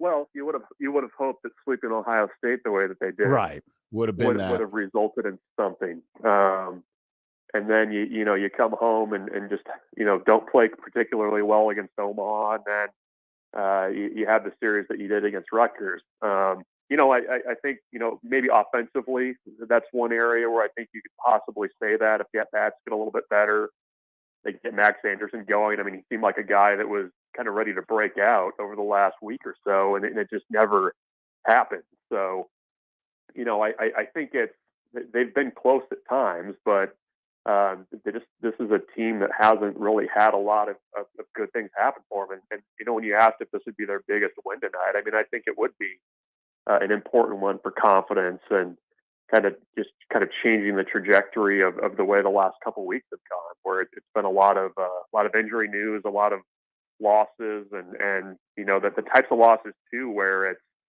just needed to put a ball in play to score a run. The kind of so close but still so far away type of losses that they've had quite a few of this year. Well, the first Creighton game was emblematic of that. I mean, the whole game literally was played with Huskers on base and no one able to score. 15 runners left on base. And Creighton did have the 5 errors that you would or think. not 15 left on base. There were 2 of 15. Yeah, 2 of 15 with runners in scoring position was Nebraska. But yeah, Creighton winning with 5 errors, which I've never seen, by the way, until a couple weeks ago. I mean, Ed Service was almost apologetic. I mean, after that game, I met him down in the hallway, and he's like, "Have you ever seen that?" Ed, you've seen more games than I have, and I would say no, I've not seen that. Yeah. All right, so we're going with 9 because I think I would say if we were guaranteed to get this game in, I would go 10.5. But I'm a little wondering about the weather tonight, so I'm going to go with 9. I like your other prop bet from last time, which was the most number of outs recorded by a single pitcher. What would you put that at tonight? Oh, see, what did I set it at last time? It was I think it was 7. 7.5. It was 7.5. Oh, I'm gonna bump it up to 8.5. Okay. So I'll go under tonight. I think it's I don't think it's going to happen. So the Texas A&M transfers going for Nebraska. Say the name, Mason Ornelas. Yes, and it's only his second start in 34 chances. Does he have a chance to go deep? I mean, he's got a chance to go 3. I think that chance is out there. So and Malachi Vitak is pitching for Creighton tonight. And he's a freshman. He's a freshman. He pitched 3 innings last week at Kansas State. He pitched an inning of scoreless relief against Nebraska. So I think 8.5 is a good number. Okay. I will take the unders. You'll take the unders on both. All right. Yes. I think I'm going to take the overs on both. Bruncy went 3 for 3 last time. This game is streamed on BTN Plus. Yes. It is not on statewide. It is TV. not on NET. You don't have to worry, Husker fans. I won't be there. Just to clarify, I'm taking over the number of pitchers, and I'm going under with the number of outs recorded. Oh, you're going over 9 on pitchers. All right. So over on pitchers, under on outs. Pitchers, short stint. Yeah. Okay. Sounds good. Over on pitchers, under on outs. I'm going over on both. All right. Good job, Michael Bruntz, ladies and gentlemen. Husker 24/7. We're only doing this twice this year. That's too bad. I know. Well, maybe someone will cancel and they'll be able to work it out. That's out there too. All right, Brunty. Take care. Have fun at the game tonight. Thanks, guys. You bet. First pitch is now 6:05. 6:05. They moved it up because of the weather. It was supposed to be 6:35. Now it's 6:05. Yeah. On the BTN Plus. So yes, you got to pay for it. Okay. Yes, Nebraska at 12-18. Yes. Creighton 20. They are now, what is it, 18-8 or 19-8? 19-8, I believe. Okay. I should know this. You should know this. I don't. Creighton has won 14 of 18. I know that. Yes. 14 of 18. Yeah, they have been on a good tear. Creighton is 72nd in the RPI. Nebraska 169. Mm-hmm. This would be by RPI Nebraska's best win. Yes. Believe it or not. It would not be Creighton's best win. No, Wichita State. And Georgetown, I believe. Georgetown was a little higher. I'm not sure where they ended up after this. But their highest RPI, their best RPI wins, Creighton, were Wichita State and Georgetown. I believe so, yes. Yes, that's correct. I believe so. See, Sip knows what he's doing. Yeah. I know He's baseball. Baseball guy. Yeah. If you love 1620 The Zone, you're going to love 1620 The Beer. It's 1620 The Zone, but with more alcohol. Try it now at 75th and Pacific. That's the Fernando's at 75th and Pacific, or the Crescent Moon on Farnham. It's 1620 The Beer. Back in a minute. Remember, no matter how you listen, it's still AM radio. 1620, The Zone. At Union Bank, people don't have your money. Your money has people. First home people, investment people, people who answer the phone and your chats, dream car people, dream retirement people, driving your dream car in your dream retirement people, small business people, credit card people, and all the other people you need. At Union Bank, our people help you do more than you dreamed possible. So stop in and say hello. We can't wait to see you. Union Bank and Trust. Member FDIC. Get your Fernando's fix at 2 locations in Omaha for the best Mexican food. 75th and Pacific and 114th and Dodge. Made fresh your way. You can even hear the fajitas sizzling. And you can also hear the fun of happy hour Monday through Thursday, 3 to 5 p.m. The $10 taco basket, $2 off nachos, discounts off drinks, and always the home of the $6 margaritas at Fernando's, 75th and Pacific, 114th and Dodge. And now the new home of the 1620 The Zone beer at 75th and Pacific. It's Fernando's, online at fernandosomaha.com. Did you know that Kentucky bluegrass isn't from Kentucky? It came from Europe. And what we call Dutch elm disease actually originated in Asia. This is Chuck Monaco with CM's Outdoor, now part of the Ryan Lawn and Tree family. And while you may know us as experts in everything lawn, trees, and landscape, you may not know that we're also experts in pest control. After all, you want to do more than just look at your beautiful lawn. You want to fully enjoy it. A certified CM's and Ryan Pest Control Pro can free your outdoor oasis from ants and spiders, fleas and ticks, rodents, mosquitoes, and more. Our home insect barrier won't let them escape inside either. And unlike other companies, our employee-owner Pest Control Pros are cross-trained in plant science to help make sure that your beautiful and livable landscape stays that way. Visit bestomahaLawn.com for a free estimate. Sign up for our complete Pest Guard Plus annual program, and your first application is free. Enjoy a pest-free summer at bestomahaLawn.com.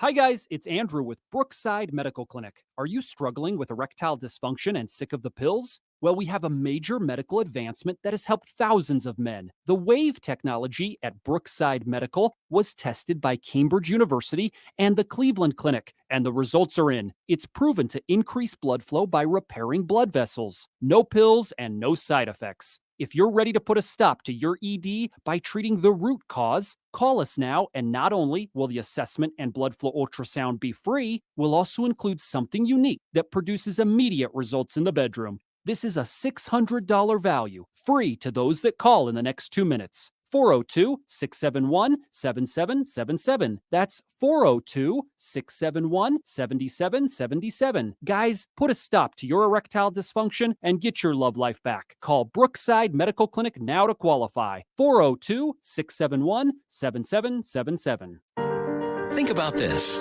There are 5 freedoms guaranteed in the First Amendment. Freedom of religion, freedom of speech, freedom of the press, freedom to peacefully assemble, freedom to petition the government. Which freedom can you live without?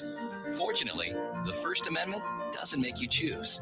It protects all 5 freedoms equally. Think first. Go to thinkfirstamendment.org to learn more. This message is sponsored and aired by Media of Nebraska and this station. Would you rather that your roof or siding last 5 years or 50 years? I'm Dan Thompson of Thompson & Thompson 3rd Generation. Products today last much longer. Gone are the days of just tear shingles off, nail shingles on. Whether it's impact resistant, high wind tolerance, or in the case of EuroShield hail-proof rubber shingles, you can have great designer looks and durability. At Thompson & Thompson 3rd Generation, we don't just give you an estimate. We educate you and give you options. So you decide, 5 or 50. Click Thompson 3rd today and start enjoying your new roof or siding. Message and data rate may apply. Please don't text and drive. We're planning a trip to Spain later this year. But our Spanish is... It's pretty bad. So we're using Babbel. Babbel's conversation-based method teaches you real-life words and phrases. And with Babbel's interactive, bite-sized lessons, you'll remember what you learned. There's no easier way to learn another language. Ahora hablamos español. He just said, now we speak Spanish. Babbel, language for life. Now try Babbel for free. Just text radio to 64,000 to start learning a new language today. RADIO to 64,000. 1620 The Zone's Unsportsmanlike Conduct is brought to you by Union Bank and Trust. Now back to the program. Some follow-up on our conversation regarding NIL. Okay. Adam says donors that donate to the NU Collective through their business can write that off. Individual donors are not able to write that off. Thank you, Adam. That's good. Adam's an attorney, so okay. Thank you, Adam. he knows. And I did go back through the ABM website. It's different than the Ohio State one. There's the Ohio State Collective that who's the former quarterback who's involved in that. Oh my gosh. I hope it's not Art Schlichter. No. More recent, like national championship quarterback. Okay. But that one you can write off if you donate. But apparently through the ABM, if you're an individual donor, you and I want to go in there and our information, that's just straight donation. But that's why if you want to donate through your business to the collective, that's a write-off. And that's an interesting thing about all of this. So we talked about the whole idea of, laundering money. It's the money that used to be under the table, the bagmen now brought to the surface. If you go the bagman route, that money is never reported. Now, the donor, aka the booster, can't write off money that he doesn't report, but the player doesn't report the money, thus they don't pay any taxes. Now the FBI is involved. The FBI is not. Well, the IRS. The IRS is involved. Right. Now the rich get to write it off on their taxes, while the player has to pay the taxes. Well, yeah.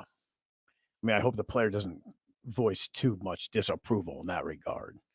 Right, but could that leave the door open for a few folks to continue to still do it the old-fashioned way? Oh yeah. I think so. Which is why you wonder, and you opined earlier about Wisconsin doesn't have a collective. Well, they didn't at that point. But there's a lot of schools that are behind in that aspect. Sure, and they want to be behind. I think some of them.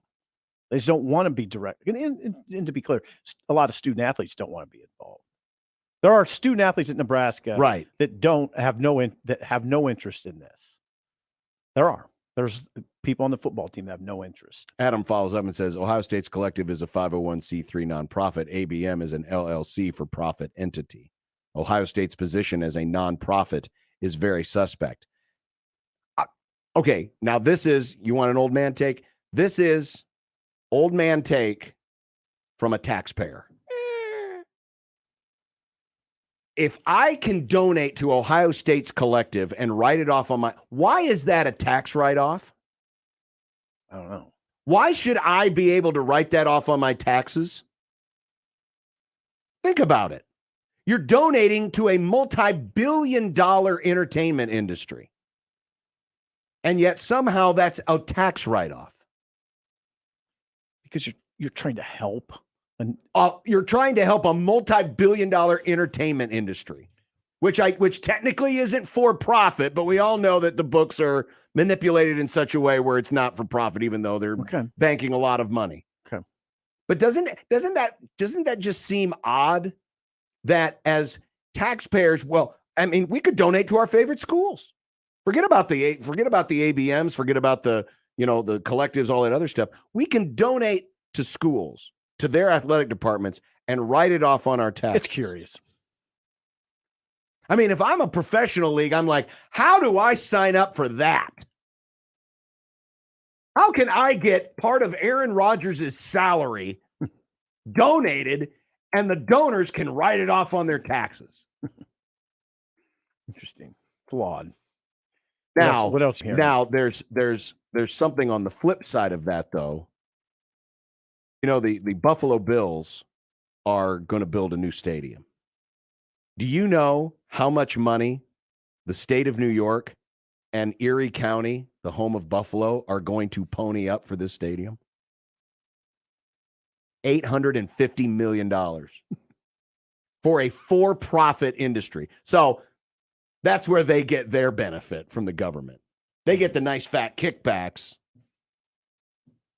People who donate to colleges, they get a tax write-off. It's a beautiful country we live in, isn't it? Yeah, very odd. Isn't it beautiful?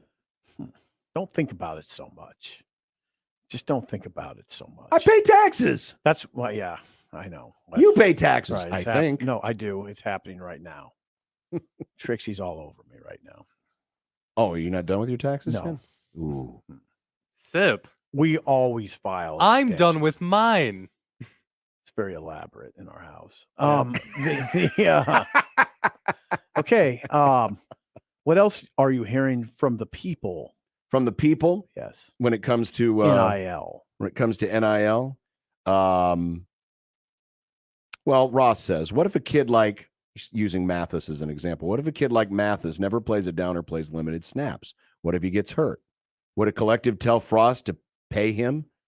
Would a collective tell Frost to play him even if Mathis wasn't performing well? No, you are. It is a trick. It's tricky. That stuff is tricky.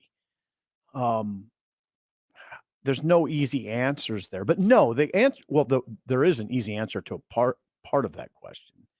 No, Jared Lambrick would not dictate who plays and who doesn't. Jared Lambrick being the director of ABM. Now, Jared is critical in the roster construction for sure. And I would say has some degree of say in the roster construction in that he's the de facto general manager of the team. This is what we're talking about. Okay. It's true. I don't mind saying it. And that's the way. Which is interesting because he's not an employee of the University of Nebraska. Not technically. No.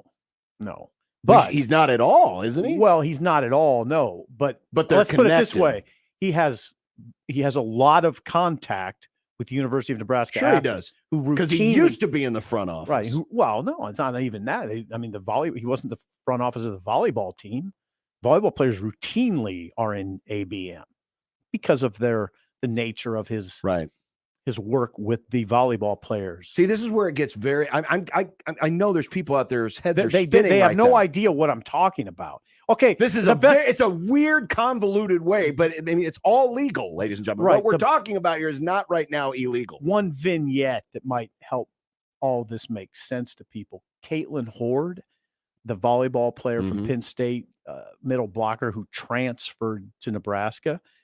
Her last stop during her visit to the campus and to Lincoln was the ABM office. It was literally her last stop in town.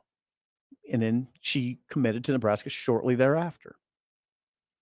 So you go on campus, you visit the Devaney Center, you visit the facilities, you talk with the coach. There's an ABM office in the Haymarket. Right. And you just scamper on over and walk in and then Jared's there. And you find out what you're worth.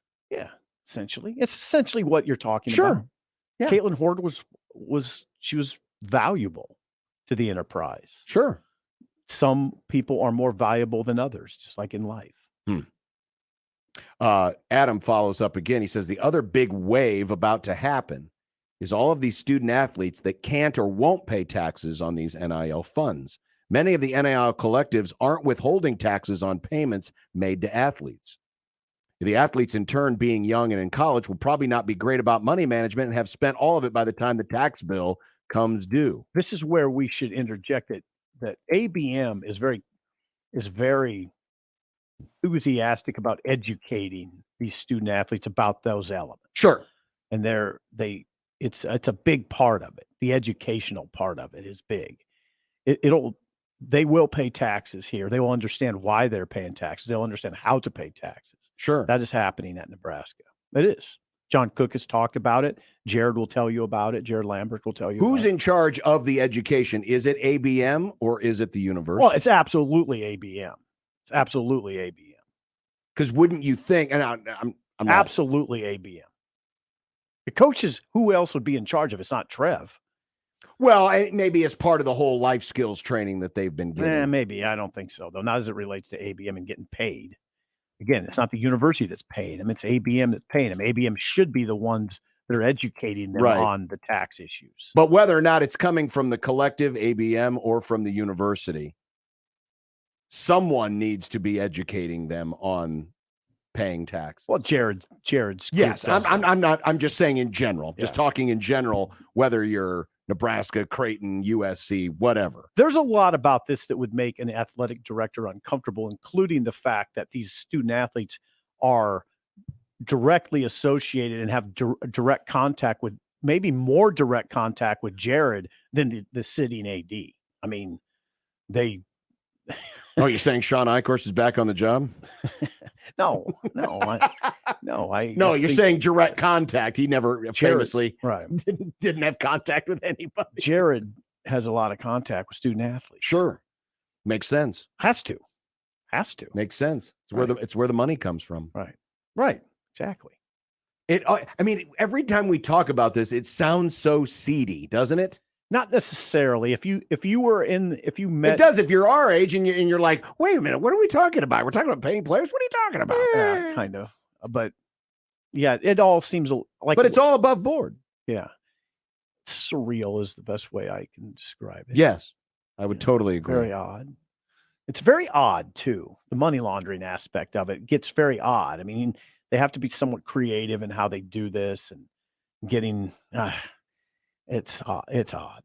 Very. All right. We're going to continue with more. Marty Cordero is going to join us, Storm Chasers president. Great. It's opening night. He'll be coming up in about 20 minutes or so. I want to ask you a question on the other side about leadership and innovation. It kind of branches off an answer you had for us yesterday. We'll continue with more of Unsportsmanlike Conduct right after this on 1620 The Zone. Live from the Host Coffee Studio, this is 1620 The Zone. 1620 The Zone. Traffic. From the Burton AC Heating, Plumbing, and More Time-Saving Traffic Center. No wrecks to slow you down this afternoon. We are getting reports, though, of some delays on L Street just before 42nd if you're headed west. Slow going on Highway 370 for both directions around the JFK. And then a little bit of a delay if you're east on Dodge between 87th and 76th. I'm Mike Neville. This time-saving traffic is brought to you by Fernando's Omaha. A party that serves food from Fernando's is... Springtime is catering time, and catering from Fernando's is an awesome time. Graduation, weddings, or even random Tuesdays. Get your Fernando's fix. Catering from Fernando's. Get details at FernandosOmaha.com. 1620 The Zone's Unsportsmanlike Conduct, brought to you by a great friend of the program, Union Bank and Trust. Finding great candidates to hire can be like, well, trying to find a needle in a haystack. Sure, you can post your job to some job board, but then all you can do is hope the right person comes along, which is why you should try ZipRecruiter for free at ZipRecruiter.com/radio. ZipRecruiter doesn't depend on candidates finding you. It finds them for you. Its powerful technology identifies people with the right experience and actively invites them to apply to your job. You get qualified candidates fast. So while other companies might deliver a lot of hay, ZipRecruiter finds you what you're looking for. The needle in the haystack. See why 4 out of 5 employers who post a job on ZipRecruiter get a quality candidate within the first day. ZipRecruiter, the smartest way to hire. And right now, you can try ZipRecruiter for free. That's right, free at ZipRecruiter.com/radio. That's ZipRecruiter.com/radio. ZipRecruiter.com/radio. Are you tired of living with chronic pain, knee pain, joint pain? Listen carefully, because now there are new treatments available. I'm not talking surgery or steroids. These are regenerative treatments from the medical professionals at QC Kinetics. Hey, this is Damon Benning. QC Kinetics is the leader in these exciting biological therapies that help restore and repair damaged tissue in joints with lasting results. If you've got a pain in your knees, shoulders, hip, or back, joint pain that won't go away, you need to check out these new treatments with astonishing patient satisfaction reports. They can actually help your body restore and repair itself. No downtime, no drugs, no surgery. That is right in my wheelhouse. Call now to schedule your free consultation at QC Kinetics, 402-205-4960. You need to learn more about how biological therapies are changing the way you think about dealing with joint pain? It's exciting stuff. Don't wait. Call today. QC Kinetics, 402-205-4960. That's 402-205-4960. If you want to be the smartest guy in the room or don't get enough sports coverage from 6A to 6B, stop by the After Hours Lounge. Jimmy Allen and Rob Love cover all things Huskers, Blue Jays, Mavs, Reavers, and high school sports from 6 to 8 p.m. every Tuesday through Friday. You can also stop by from 8 to 10 on Saturday mornings to hear the best info in regards to recruiting. Want a little extra smoke or want to find out who to bet on this weekend? Check out After Hours every Saturday. It's brought to you by Mr. Rescue Roadside Assistance in Iowa Western Community College. Get the lowest rates of the year at GenesisHealthClubs.com. Shop Woodhouse Place Hyundai and Nissan, 144th and Giles. KOZN, Bellevue, Omaha, Council Bluffs.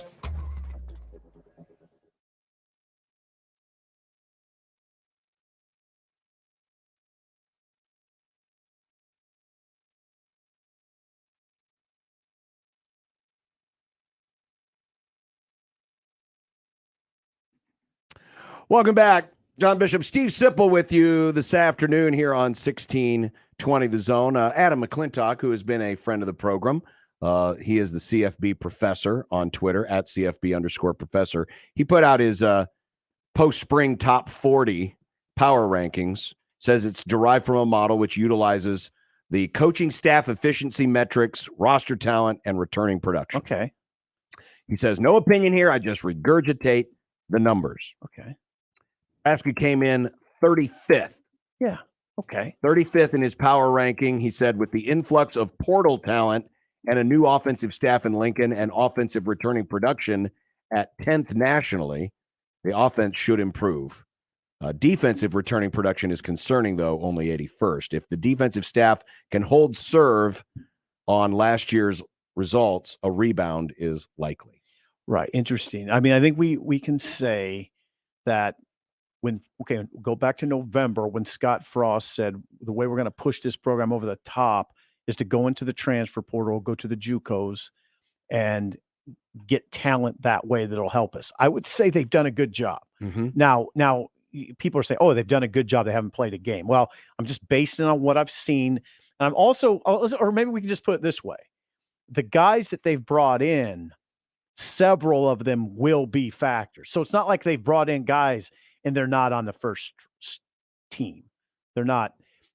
We're talking about Anthony Grant. Okay. Maybe the starting running back, perhaps the starting running back. Very good chance to be the starting running back. I would agree. We're talking about Trey Palmer, who will be a starting receiver. Right. Even if he's not like on the field on the first snap, I mean, he's going to be in that top 4 rotation. Right. We're talking about Tommy Hill, who didn't. Now that's defense, but yes. Didn't start at corner the other day with the first unit defense. I was surprised by that. It was Braxton Clark. But point is, Tommy Hill is going to be in the rotation for sure and probably the starter.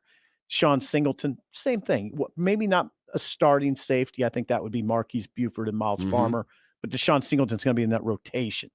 Hunter Anthony, Kevin Williams in the conversation in the offensive line. They brought in guys that are already factors. Yes. So that all makes sense. Now, as far as Chenander's situation goes, it's really interesting talking to him. He knows that's the discussion. And what he sells to you is that you guys see it a little differently than we do. We know what we have. You guys haven't seen them, but we know what we have. We're confident. We know what we have up front in a guy like Mosai Newsome or Nash Hutmacher or Marquise Black. You guys don't, but we know. I think that we're going to be fine. We know we have Jamari Butler on the edge and Blaze Gunnerson on the edge. So yeah, I think we do look at it a little differently than the coaches. We have to, because we can only go off what we see. Right. And here they're going off what they see. Now, whether or not they're up and up with you, whether they're just making happy talk or they actually see what they see, it's also possible maybe they're over or underestimating certain players. But yeah, absolutely. We will find out. Yeah, we'll all find out, because we're not going to know until that first game, which is why, again, I didn't really come away with any takes from Saturday because you really can't. Hold on. It's a 20% football game. There's some things you can see, though. Like you saw lack of pass protection. That was real. But you knew it. Was it? Yeah, I think so. Because don't the rules to some degree and just the nature of the game kind of change how you mentality? Change your mentality? Yeah. You're not blowing off the ball necessarily. Well, in pass protection, you're not blowing off. I know, but I'm just talking offensive line play in general. Right. Also, it's one thing when you can just touch a quarterback and he's down. But the pocket was breaking down. Now, this is always, as so often is the case in spring games, a good news, bad news discussion. Yes, it is. The pass rush was better. It looked better than I thought it would and have seen it recently. And Scott Frost, the head coach, alluded to the fact that the pass rush has been good all spring. Now, I think he's talking mostly about Garrett Nelson, who has a very good example of a player who has developed well in the program. Yes, he has. And he's become no question about it. Pretty good player already. And maybe poised to move into a pretty high realm. Then you have Jamari Butler, who looks like a rising star to me behind him or Caleb Tanner, depending on how you want to do it. Blaze Gunnerson, probably the same type of thing. Blaze Gunnerson on one edge and Jamari Butler on the other. That looks pretty promising to me, much like Quentin Newsom at going into last year. I thought, oh yeah, I think he is a rising star, Quentin Newsom. And now you hear, I thought that last year going into the year. Now Travis Fisher saying now he's getting ready to be a pro. Now, is Jamari Butler and Blaze Gunnerson, are they ready to have that sort of year? I don't know, but they look pretty good to me. Butler looks good, not only rushing the passer, but defending the run too. So maybe they have something there, but the tackle issue on offense, real. It's real. Yes, it is. It was. I mean, come on. Bryce Benhart had trouble in protection last year. Big time. Yeah, Brant Banks. They didn't protect very well. They just didn't. It broke down. And what you saw on Saturday, is not. You didn't see the 5 guys that are together that are likely going to be on the starting. Now that is true. And then the other part of the offensive line discussion that I think is interesting right now is there was sentiment that would, and we've talked about it on the show, that would move Turner Corcoran to center from tackle. But because, and this is what I would call a spring development, because Trent Hickson played at a good level during the course of spring as the number 1 center, established himself there probably to the point where they might just be able to keep Corcoran at tackle and not try in August to move Turner Corcoran to center and have him learn that position. We talked about this. I talked about this with Michael yesterday. I think the best case scenario for Nebraska is that Hickson is your center. Yes, because I think so too. Because he's already worked there. He's already got a leg up. He's 6-year guy. And do you want to spend the fall when you're ramping up for an actual season, moving a guy over and experimenting with another center? We saw how that went last time. Don't like the idea. And it took a long time, even though Juergens ended up panning out very nicely. The growing pains were intense. Right. And this is when I like to talk about urgency. August, I hope people understand this. August moves fast. You'll have about 2 weeks to get your kitchen in order, get your own kitchen in order, and then you got to start in on Northwestern. I don't think it's a good idea to teach a guy to play a position in August. I just don't think it's a good idea at all. So I'm with you on that. Hickson maybe has created this situation where you don't have to. You just keep Corcoran at tackle where he probably belongs. Okay? And now you feel better about the whole tackle equation. Get Teddy Prohaska back. Have Corcoran at right tackle, have Teddy at left. You still have Brant Banks and Bryce Benhart in the fold. And by the way, you're probably number 2 transfer portal priority is a right tackle. If you can go get a veteran right tackle, you're still trying. You're still looking. I mean, it's probably the 3rd priority behind O'Shawn Mathis, an interior defensive tackle, and then a right tackle on offense. Okay, so you hear me? Yep. O'Shawn Mathis, priority number 1. Interior lineman on defense, number 2. Okay, well, offensive tackle, number 3. Inside linebacker to fortify depth, number 4. But if you don't get O'Shawn Mathis, don't you still want someone at that position? Or is it O'Shawn Mathis specifically is number 1? And if he doesn't come into the fold, then the next number 1 priority is a defensive tackle. Yeah, I think the priority could shift in that conversation. If O'Shawn doesn't come, I think you could say then the number 1 priority becomes an interior defensive player. Yeah, I think because you mentioned obviously Nelson, Gunnerson, Butler, and then Caleb Tanner, obviously as a returning starter. Those are those 4. You feel pretty good. Okay, but with Mathis, you would feel really great. good. Yeah. Now Mathis is interesting in that equation because it's pushing somebody out a little bit, and that's probably Caleb Tanner. Caleb Tanner's probably not a huge fan of this O'Shawn Mathis situation. Right. Maybe I don't know. Maybe Caleb's just fine with it. I don't want to speak for him. But it's pushing somebody out a little. Well, of course it is. Yeah, you're not going to start all 3 of them. No. You can't play all 3. Mathis isn't. You can't play him on the interior. Yeah, I think he got a 4th round draft grade as an outside player. 4th round draft grade, which is pretty pretty doggone good. It's pretty good. And you're talking about paying him $250,000 at least, probably for 6 months of work. Because if it goes well, he's only going to be in the program from July to January. I don't mean to laugh, but every time we talk about this, hey, we're paying him $250,000. Well, that's what's happening. I know. You're not getting him for under $250,000, I don't think, with Texas in the equation. Yeah, Texas has 2 collectives. Right. And I was told by someone who knows this is a strong 6 figures. This is not $100,000.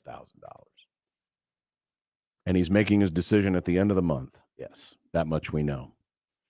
Yeah, I mean, USC's very capable of ponying up too, by the way. Of course they are.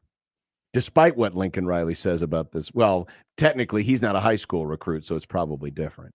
Even though when you're in the transfer portal, you're still recruiting. Yeah. Oh, it is. Yeah. I mean, the minute a high school player signs, a coveted high school player, a high profile high school player, the minute he signs, he's eligible for NIL money. See, and because that's the part of the whole conversation.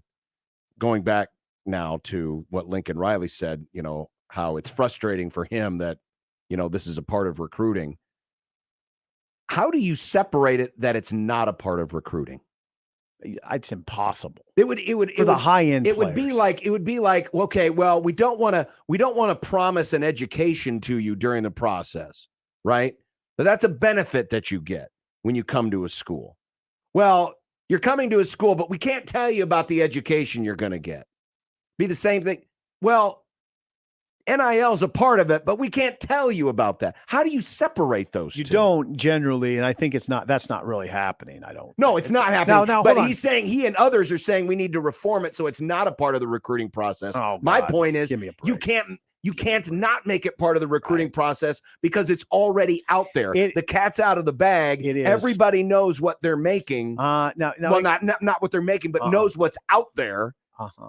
And, obviously with 16, 17, 18-year-old kids, the imagination runs wild. It's too late now. Now, hold on, though. There's a complicator in this. There's a lot of complicators. I know this for a fact. I don't get on the radio and talk I don't like doing a lot of the supposition and maybes. Maybe this is the case. I know this is the case. Some coaches don't want to deal with it and they don't talk about it to recruits. They don't want to deal with it. They're old school like us. Sure. I know them. I know these coaches. I've talked to them about it. They don't include it in their pitch. No, they don't recruit it in their pitch. But if someone at the end of their visit says, oh, and by the way, we have one more stop to make. Right. Then it is. Yeah, you're right. There Some are coaches do want to be involved in it, though. Sure. They know that they have to be and will do it. There's others I've talked to who say, I don't even know what they're doing with that. Right.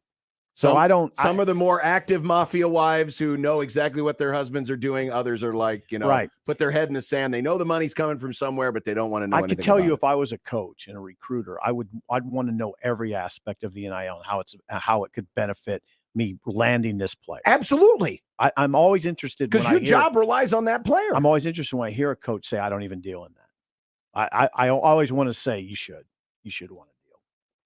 You want to know all about it. That's what I believe. Because that's the ballpark you're playing in. Right. Exactly.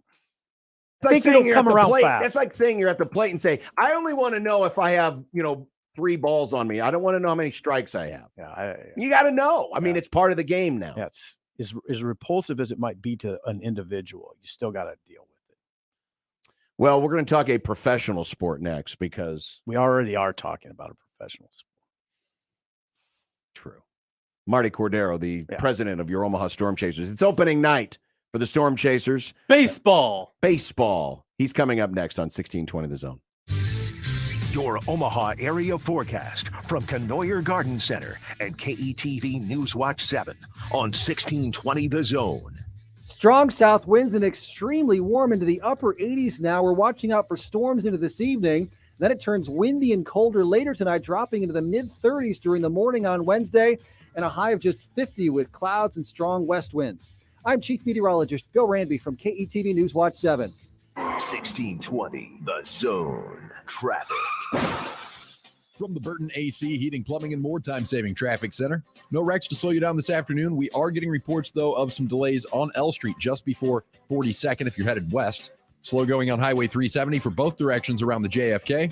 And then a little bit of a delay if you're east on Dodge between 87th and 76th. I'm Mike Neville. This time-saving traffic is brought to you by Opera Omaha. Opera Omaha brings you Love and Heartbreak. Eugene Onegin, dramatically set to the music of Tchaikovsky. April 22nd and 24th at the Orpheum Theater. Tickets now available. For more info, visit operaomaha.org. Email any of our shows anytime into the Equitable Bank inbox. At Equitable, we take banking personally. For me, John at 1620thezone.com. The Equitable Bank inbox from 1620 The Zone. Accidents are stressful enough without having to navigate the claims process on your own. This is Darcy with Dingman's Collision Center. Don't be misinformed by others about your legal right to choose your shop. Having a certified repair facility working in your best interest is the only way to trust you've received the safe, proper repairs you deserve. Remember, it's your vehicle, your safety, and it's always your choice. Dingman's is your choice if you are looking for a certified shop that puts the vehicle owner first. At Dingman's, we would rather be the best than apologize for anything less. Dingmans.com. Businesses all across eastern Nebraska and western Iowa have trusted Host Coffee for their coffee, water, and vending needs.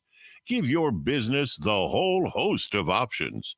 Host Coffee, serving you since 72. Just in time for those last remaining snowstorms and soon to be here spring cleanups, Ty's Outdoor Power Superstores are hosting an open house from March 15th through April 15th online and at our Omaha, Gretna, and Lincoln locations. Visit us for discounts on Steel, Honda, Toro, and more. 10% off parts for commercial customers. Over $5,000 total in weekly giveaways. And a giant selection of in-stock Hustler zero-turn mowers. For more open house details, just give us a call, stop by, or visit Ty'sOutdoorPower.com today. Don't miss this week's Zone Deal. This week's half-off deal are coupons valued at $50 on sale for just $25 to the Woodcliff Restaurant in Fremont. It's perfect for a romantic dinner or to bring the whole family to enjoy watching the fish and boats from the lakefront patio. $50 on sale for just $25 to the Woodcliff Restaurant in Fremont. That's this week's half-off deal. Zone deals go fast. 9 a.m. Friday, 1620thezone.com. Make the right call, fans. The Rooferees at John Higgins Weather Guard. Rooferees. This is Unsportsmanlike Conduct with John Bishop and Josh Peterson. Hit us up on Twitter. The 1620 The Zone.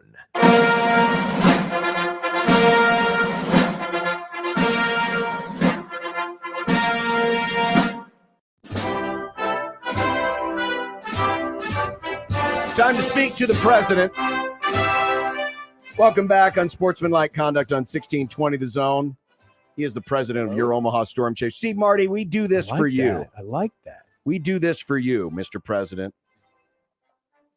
How are you, sir? Is he John, there? are you there? Yes. Could you hear us? I heard everything. The music cut out and everything cut out. It just came back in. Odd. Oh, here we were serenading you with some Hail to the Chief, Mr. President. I thought he was basking in it. He was basking in it. Oh, well, we'll just blame it on Damon or Gary or Shane, somebody from this morning. Yeah, probably a good choice. But it's opening night tonight. Excited? I am.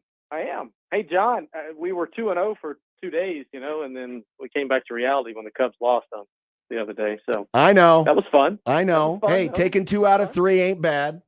That's what the Meatloaf song said. Good start, but it's not a Cubs interview. How you doing? How's it going, Sip? Good, Marty. Thanks for asking. What are the main challenges of getting opening day off to a smooth start? Just being able to hear you guys. That's the first challenge. Second challenge is yes, okay. Second challenge is now the wind. I tell you, it's not nicknamed Windy Werner for nothing, but look, the forecast has improved. Looks like it might be 90 at first pitch, which would be crazy considering it's going to be 48 at first pitch tomorrow night. So, if you like home runs, I'm hoping there's some left-handed pitchers and some right-handed batters because that wind is howling out of here. But The biggest challenge is just the fact that we really haven't had a true opening night in 3 years. Okay. Last year was obviously an abbreviated season. We played in May, and a little anticlimactic starting then. Year before that, no game. And then April of 19 was last true opening day. So virtually the entire staff, if you go back 3 years, other than 4 of us, virtually an entirely new staff. And that was the impact of pandemic and COVID through athletic departments, minor league and major league sports teams. So much turnover. People change spots. So those are some of the big challenges, Sip. Okay. Thank you, Marty. But the excitement still there. Obviously, you finally get a normal as normal can be in these times, opening day or opening night. What should the fans expect? Because obviously there's some things that aren't ever going to go back to the way they were, but yet there are other things you can kind of open back up again. And as we all found out through the pandemic, whether you're in radio or in baseball promotions or whatever the case may be, sometimes you discover new things about yourself. And so what kinds of new things are we bringing to the folks this year?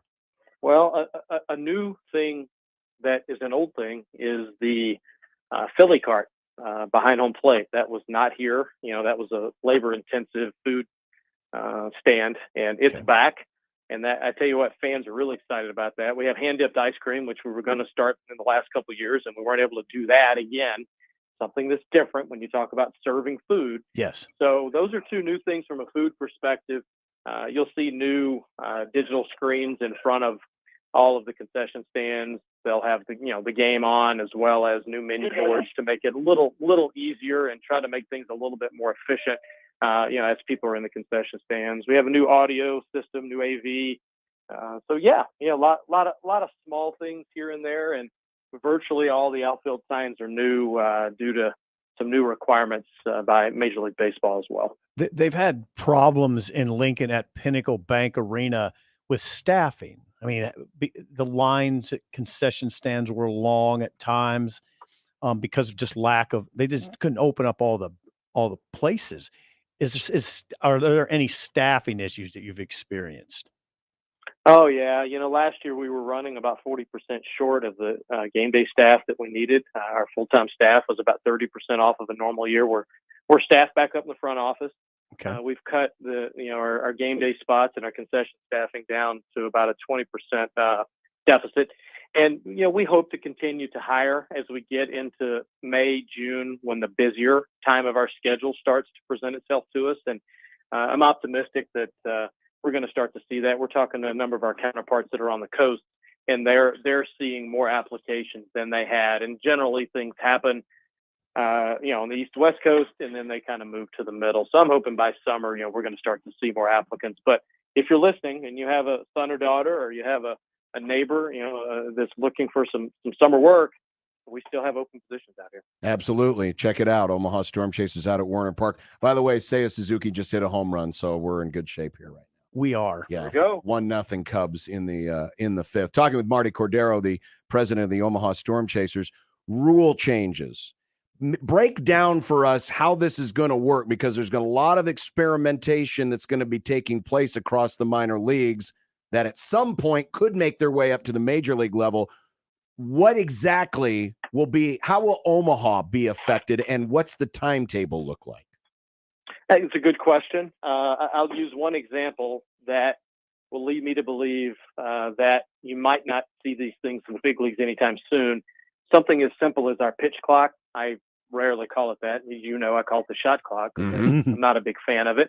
That's not applicable when we have major league rehab players.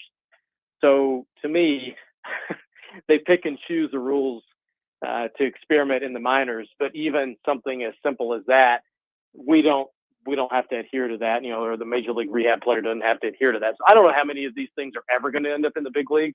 I think a lot of them are just being tried, but we'll see. The bigger bases, it did lead to a few more stolen bases, a few more runs. We did have those for a portion of the season last year. We'll have them again this year. They're doing the strike zone called by the computer. I think Charlotte might be the only international league team that's doing it. We're not doing that this year at any point in time. I'm anxious to see how balls and strikes are called in some of these markets. And to me, that's probably the one that might make the most sense. might make the most sense. But I don't know. I don't know how many of these are going to continue onward. We thought the extra inning thing would be something that would stick, but obviously the Players Association fought back against that, and we're going back to traditional extra inning baseball. So this is not going to be across the board. So the robot umps, the computer strike zone, that's only going to be in Charlotte for this year in AAA? In the IL, and there's some Pacific Coast League teams, and then there's some other test markets. Yeah, absolutely. They did it last year, John, in the Atlantic League, yes, one of the independent leagues, but it is not widespread. We're not one of the teams that was selected for that, but all teams, all leagues at some point in time are doing the larger bases and some of the other things. Are they doing the moving second base in? Great question. I'll find out. I don't know. I haven't talked to our grounds guy about that one. Marty, I'm catching up now. How much bigger are these bases? 18 inches versus 16. Okay, so is it noticeable? Is it noticeable to the naked eye? Not really. I wouldn't at least think not so. my bad eyes, but not really. I mean, I only know because you have to reset the bases. Because if not, you're an inch in foul territory. So that's something that you have to reset the bases. That's right. And, maybe that's part of. I don't really know where the moving of second base, John. Your question. I don't know where that came from. Maybe it was because you have to reset the bases anyway. So I don't know. I'm gonna dig into that one. Yeah, I mean, there's a lot of different things going on, but it's interesting. It's always great. That's why it's great to have Marty on, because it kind of also shows the communication. Remember, this is only the last couple years where Major League Baseball is now pretty much overseeing all of minor league baseball. It's kind of this takeover. February of last year. So you're only talking about 14 months. Right. And so it kind of shows how, we hear about some things, we read about these stories, but then the actual practical application of all of this isn't just as easy as, we'll just remeasure this and redo that. It's a little more complex. And then you mentioned the thing about the strike zone or about the pitch clock. If you're a major league player who's on a rehab assignment, well, you can't use it. But those are the types of things you don't hear about normally in the regular press. That's correct. Yeah, that's correct. And we've had the shot clock since 2015. It's not a new thing at the minor league level. Right. AAA had it in 15, and then they've since rolled it down to the other levels. And it's come and gone as far as saving time. Pitching changes, mound visits. Now they're checking, the waistband and the cap, from a substance perspective. Those things are the things that really lengthen the games. But, we had seasons where our time actually went up instead of down for length of games. So I would say, at least in Omaha, I'm not talking about across the board, our game times have not been dramatically lessened because of the shot clock. Who should fans lock in on player-wise tonight? Who are your exciting players?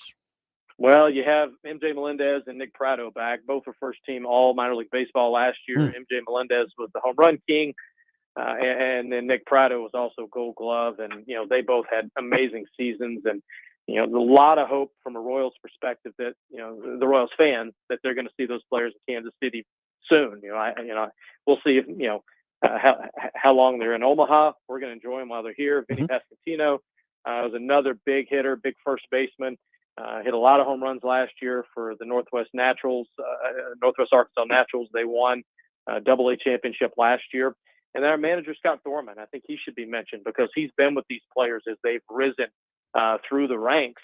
And I believe he's won 3 straight years. He's won a league title that he managed in, and he's been with these players. So, a lot of excitement for the Royals' number 3 ranked farm system. And we look forward to seeing these players continue to grow. And hopefully they get Kansas City back to a competitive nature here in the next, maybe this year, if not, definitely next year in 23. You mentioned Prado and Melendez. It would seem Prado's path up to the majors is a little clear because obviously Melendez would be behind Salvi Perez.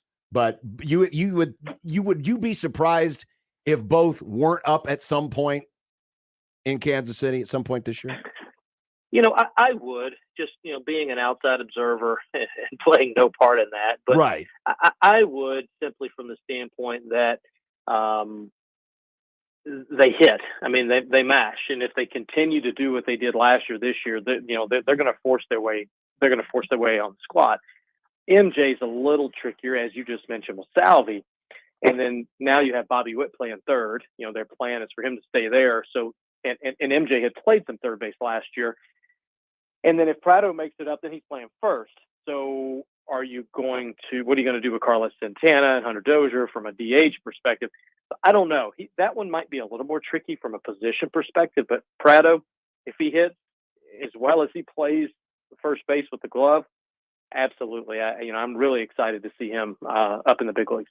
Marty Cordero, the president of the Omaha Storm Chasers, had to warm your heart to watch Bobby's major league debut. He seemed to have a highlight play in every game. Not really. We would have liked to see him back here in April and May. So, no, and it is. He's a 31. He's a 21-year-old player that plays and acts like he's 31. If you saw his comments and quotes, it was just another game opening day, and obviously he's made 3 or 4 amazing highlight plays already. The offense hasn't quite been there yet, but he's going to be a really quality player for a number of years. We'll see what that ceiling is, but the Royals have a really special all-around player, not just a performer on the field, but he's going to be a great leader for the organization for many years to come. Just by way of review, Marty Cordero, president of the Omaha Storm Chasers. What are the new food items out there? Oh, wow. You're making me hungry. So the Philly cart is back. We haven't had the Philly cart here really since 2019. Philly. You know what a Philly is? Yeah. Okay. Yeah, and you can get a beef Philly, you can get a chicken Philly, and then it's grilled onions and green peppers. I mean, it's great. I mean, and when you walk in the ballpark, it's the first smell that hits you. Fresh popcorn's back, but it was back in the middle of the season last year. We have hand dipped ice cream. Okay. Thirsty Thursday has gone by the way of dollar beers. So we have dollar beers the entire game on Thursday nights now. So we're going back to Rosenblatt Stadium. It's the first time since 2010 that we'll have dollar beers out here. So yeah, a lot of fun things happening this year. Anything from Louisiana? Isn't Louisiana your home state? It is my home base. You're exactly right. I keep trying to get them to, do crawfish boil in April, but I haven't been successful with that quite yet. But no, we probably do need to get some flavor back out here. We did have Acadian Grill was out here in 2019, and they're not back in that stand this year. But yeah, maybe I need to work on that. How about beignets? That's something Not a else. bad idea. It's a great fried food, and it you is. fry a lot of things at the park here. Yeah, forget about the funnel cakes. Do the beignets. Beignets are a fabulous idea. Yeah, I'm all full of ideas. But Marty Cordero, Great he's stuff, the guy. Marty. He's the guy in charge of implementing the idea. Yeah, the food thing is really important to people. That's what I've learned over. Well, you had me at dollar beer. Well, there you go. Looking forward to it. I can't wait to see a full ballpark. And tonight, no excuse because the wind's blowing out, baby. It's going to be home runs aplenty tonight out at Werner Park. It's going to catch every breath of that wind. 6:35 tonight against Louisville. And, of course, all the action's heard on our sister station, 1180 The Zone. Marty, great to hear from you, Mr. President. Appreciate it. Absolutely. We'll be out a couple of times this year with the show, with the program, but I'll be making a couple of extra trips on my own this year. Yeah. Let me know when you're out. Sip, we look forward to welcome you as well, and I appreciate you guys having me on today. But if fans, they need any information, always the best place is follow us on Twitter or look at Facebook, or you can follow us at omahastormchasers.com. That's going to have the changing promotions because with 75 games, there's a promotion for everyone at least one night this year. So thanks for having me on. You're welcome. At the park. All right. See you at Park, Marty. Wow, Marty great Cordero, job. president of the Omaha Storm Chasers. Omaha Storm Chasers on Twitter. Check it out. Great job by Marty, by the way. This is his 15th year in Omaha. He's been a godsend. It's, transitioned that franchise into a new ballpark, new era, new nickname. Well, and there's a lot that he said that sounds enticing to me. I mean, everything from I mean, everything from the players that could be moving up to the food choices. And the new base, the bigger bases is interesting to me. It's interesting to me. I think I would notice it. You probably would. Yeah, bigger. I think I'd say, John, those bases, they look awful big. They look huge. All right, Mike Farron's going to join us in a few. We'll talk some Major League Baseball coming up. We got more on our way. So stay right there. Sip and I will be back in a minute on 1620 The Zone. But first, quick word from my friends at Brookside Medical. You know, the ED meds have proven to work to fix erectile dysfunction, but what you don't see in those ads are the side effects that can come with taking the little blue pill, or the fact you have to time every intimate moment to the taking of a pill. Well, you don't have to do that anymore with the advanced wave technology at Brookside Medical, because the non-surgical, non-invasive advanced wave technology can help restore normal erectile function by regrowing blood vessels. That improves the blood flow and gets things working the way they used to. And did I mention it's non-invasive, non-surgical? And right now, if you call Brookside at 402-671-7777 and tell them you heard this spot on The Zone, you can get a free consultation. That's right, a free consultation and blood flow ultrasound. Call Brookside today. No more pills. Get back into action. Be your normal self again with Brookside Medical Clinic. 402-671-7777. The best way to catch all the action is on 1620 The Zone. And no line for the bathroom.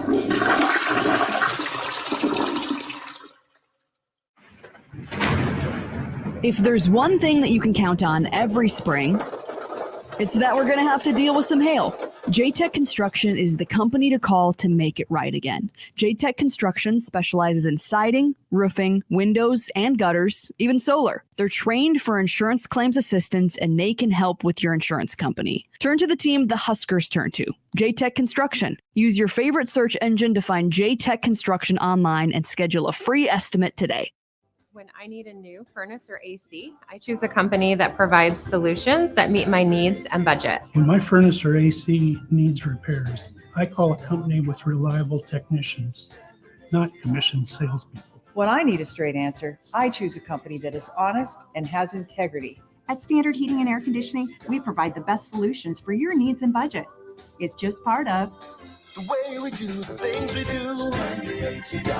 Carrier, turn to the experts. Spring is in the air, but are you ready for summer? Team up with Genesis Health Clubs today and you'll be ready. We're inviting you to be your absolute best this summer. No compromises, no regrets, just you, full of the sort of confidence only fitness can bring. This is your summer to feel great, look great, and have more energy. Start your membership at Genesis Health Clubs and save $25 per month every single month. $25 per month every single month. Hurry, just 3 days left. This summer is for you. Get yourself mentally and physically ready for vacations, pool parties, and barbecues in just a few short months. But you don't have to wait. You can start to feel better and have more energy today while you work towards your fitness goals. You are worth it. Join Genesis Health Clubs today and save $25 per month every single month. Hurry, just 3 days left. Join Genesis Health Clubs today and save $25 per month every single month. Summer is coming, and this is going to be your best summer ever. But hurry, this offer ends soon. Go to GenesisHealthClubs.com or stop by the club today. Hurry, just 3 days left. Marvin Windows has long been known for their lasting value and beauty. Carp's Complete Home Exteriors is Omaha's first authorized Marvin Windows replacement contractor. For a free estimate, call Carp's Complete Home Exteriors or visit carpsomaha.com. Why are we experts in total pest control? Because what good is a beautiful lawn if bugs and pests keep you from going out and enjoying it? This is Chuck Monaco with CM's Outdoor, now part of the Ryan Lawn and Tree family. Our CM's and Ryan Pros are known as the very best at getting rid of the nasty critters that enjoy chewing on your lawn, shrubs, and trees. So it only makes sense that we would also eliminate those annoying pests that see you as a tasty snack. Introducing Pest Guard Plus. We've combined our 4 most popular home pest control services into one year-round program. It includes keeping bugs out of your home, flea and tick control, mosquito, and rodent control. Pest Guard Plus keeps pests out of your home and out of your yard, so you can enjoy summer indoors and out. Visit bestomahaLawn.com to learn more and receive a free estimate. Sign up now for Pest Guard Plus, and your first application is free. Enjoy a pest-free summer with Pest Guard Plus at bestomahaLawn.com. That's bestomahaLawn.com. 1620 The Zone's Unsportsmanlike Conduct, brought to you by a great friend of the program, Union Bank and Trust. 1620 The Zone's Unsportsmanlike Conduct is brought to you by Union Bank and Trust. Now back to the program.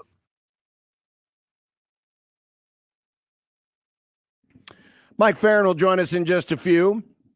Cubs are up 1-0 on a Seiya Suzuki home run over the Pittsburgh Pirates. In Pittsburgh. Cubs playing some nice defense today. In Pittsburgh.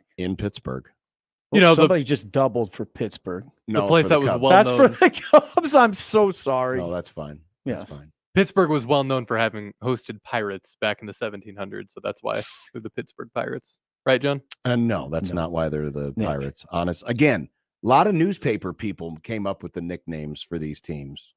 I just want to know why. Well, you want to know why they're the Cubs? They used to be the White Stockings. The original Chicago White Stockings were the Chicago Cubs when they were first formed in 1870. Is it because their stockings were white? Yes. I love the creativity. Well, that's the way it went. The Chicago White Stockings. And then it just kind of changed over the years. They were known as the Colts. And then one newspaper. The Colts? Yes. One newspaper writer, Chicago Colts. because they were a very young team at the time, mentioned, the Cubs. These young players, these young Cubs. Cub-like. They're very okay. young, and the name stuck. Just Cubs. And it became the Cubs. Thank you, John. I think we gave newspapers too much power back in the day. Newspapers had a lot of power back in the day. Sip, why did newspapers have so much power? Because they were the number one form of media. That's why. Wow. People contemplated over their paper back in the day. They did. I did. I contemplated it. Mm-hmm. It was my first job was to deliver the paper. I just didn't read a newspaper. I contemplated it. You pondered the paper. Well, yeah, what I read, yeah. Yeah.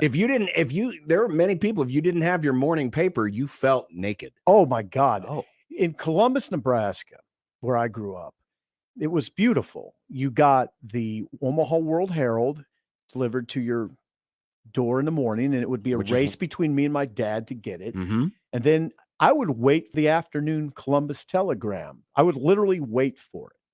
And, it'd come around 5:00. That's how it was in Fremont. I delivered the World Herald, so we always had a World Herald at home. Then you'd wait. And then the Trib would come out in the afternoon. Yeah, got 2 newspaper day. It was great. Yeah. I used to look forward to the big Sunday paper, not delivering it because it was enormous, but you read up on all the stories about the football game or whatever was going on. You looked at the box scores. Yeah, my dad would always chide me because I would memorize the sports section. I would memorize it. True. Scribe in training. That's right. That's what he was. Yes. Speaking of baseball, so yesterday we were telling you Jake Diekman, who was from Wymore, Nebraska, would have played for the Huskers, but he had a nice fat signing bonus, and so he turned pro. Signing bonus with? I believe Philadelphia. I think that's right. Way back in the day. Pitched for the Red Sox, struck out. It was Gallo, Judge, and Giancarlo Stanton to earn the save. Ty Block, who used to pitch at Creighton, earned a 4-inning save for the Rockies on Sunday against the Dodgers. But it wasn't all good for local products in Major League Baseball. I have my what I call my Alec Boehm tumbler here that I got from our good friends. Alec Boehm, who played at Omaha Roncalli. He is now with the Philadelphia Phillies. That's a sharp. It is very nice. Very RC. nice. From our good friends over at Omaha Roncalli that we visit every year. Roncalli, okay. Well, last night he had a 3-error game. Yeah, it wasn't good. What position? Third base. He had a 3-error game, and the fans, it's Philadelphia, so you know what the fans do. They boo. Well, Boehm was caught on camera mouthing the words, "I hate this bleeping place." Oh, that was him. Yes. The Roncalli graduate. Yes. That was him. With the flowing hair in the back. Yep, the flowing hair. But he was asked about it after the game. Here's what he had to say. What about this video that surfaced? Have you heard about it and seen it? Yeah, I've heard. Look, emotions got the best of me. I said it. And do I mean it? No. And it's a frustrating night for me, obviously. Made a few mistakes in the field. And look, these people, these fans, they just want to win. And, I mean, you heard it. We come back. They're great. And, I'm sorry for them. I don't mean that. And emotion just got the best of me. So you actually love this place? Yeah. You know what? I do. Yeah. It's pretty cool that he owned up to it. Yeah, it definitely is. Because you didn't hear it, you could only see his and people definitely saw it. were lip reading, and it was a big thing. And they thought Philadelphia Sports Talk Radio would have and they probably still blew up on it today. But the fact that he owned up to it, I think it strikes me as a story that's overblown. of course it is. It was a frustrating moment. He had a bad game. I used to say this during the Pelini blow up. I think people would be surprised how often coaches and players say those sorts of things. Bo was caught by a rat. He was caught. By a rat. He was caught by a. It's a weasel tipster, Sip. Yeah, he was caught by an in-house rat. He was, but I listen. I've heard coaches say those things many times. Yeah, not just Bo Pelini. Yeah, right? Many times. Difference was that there was an in-house rat in this case.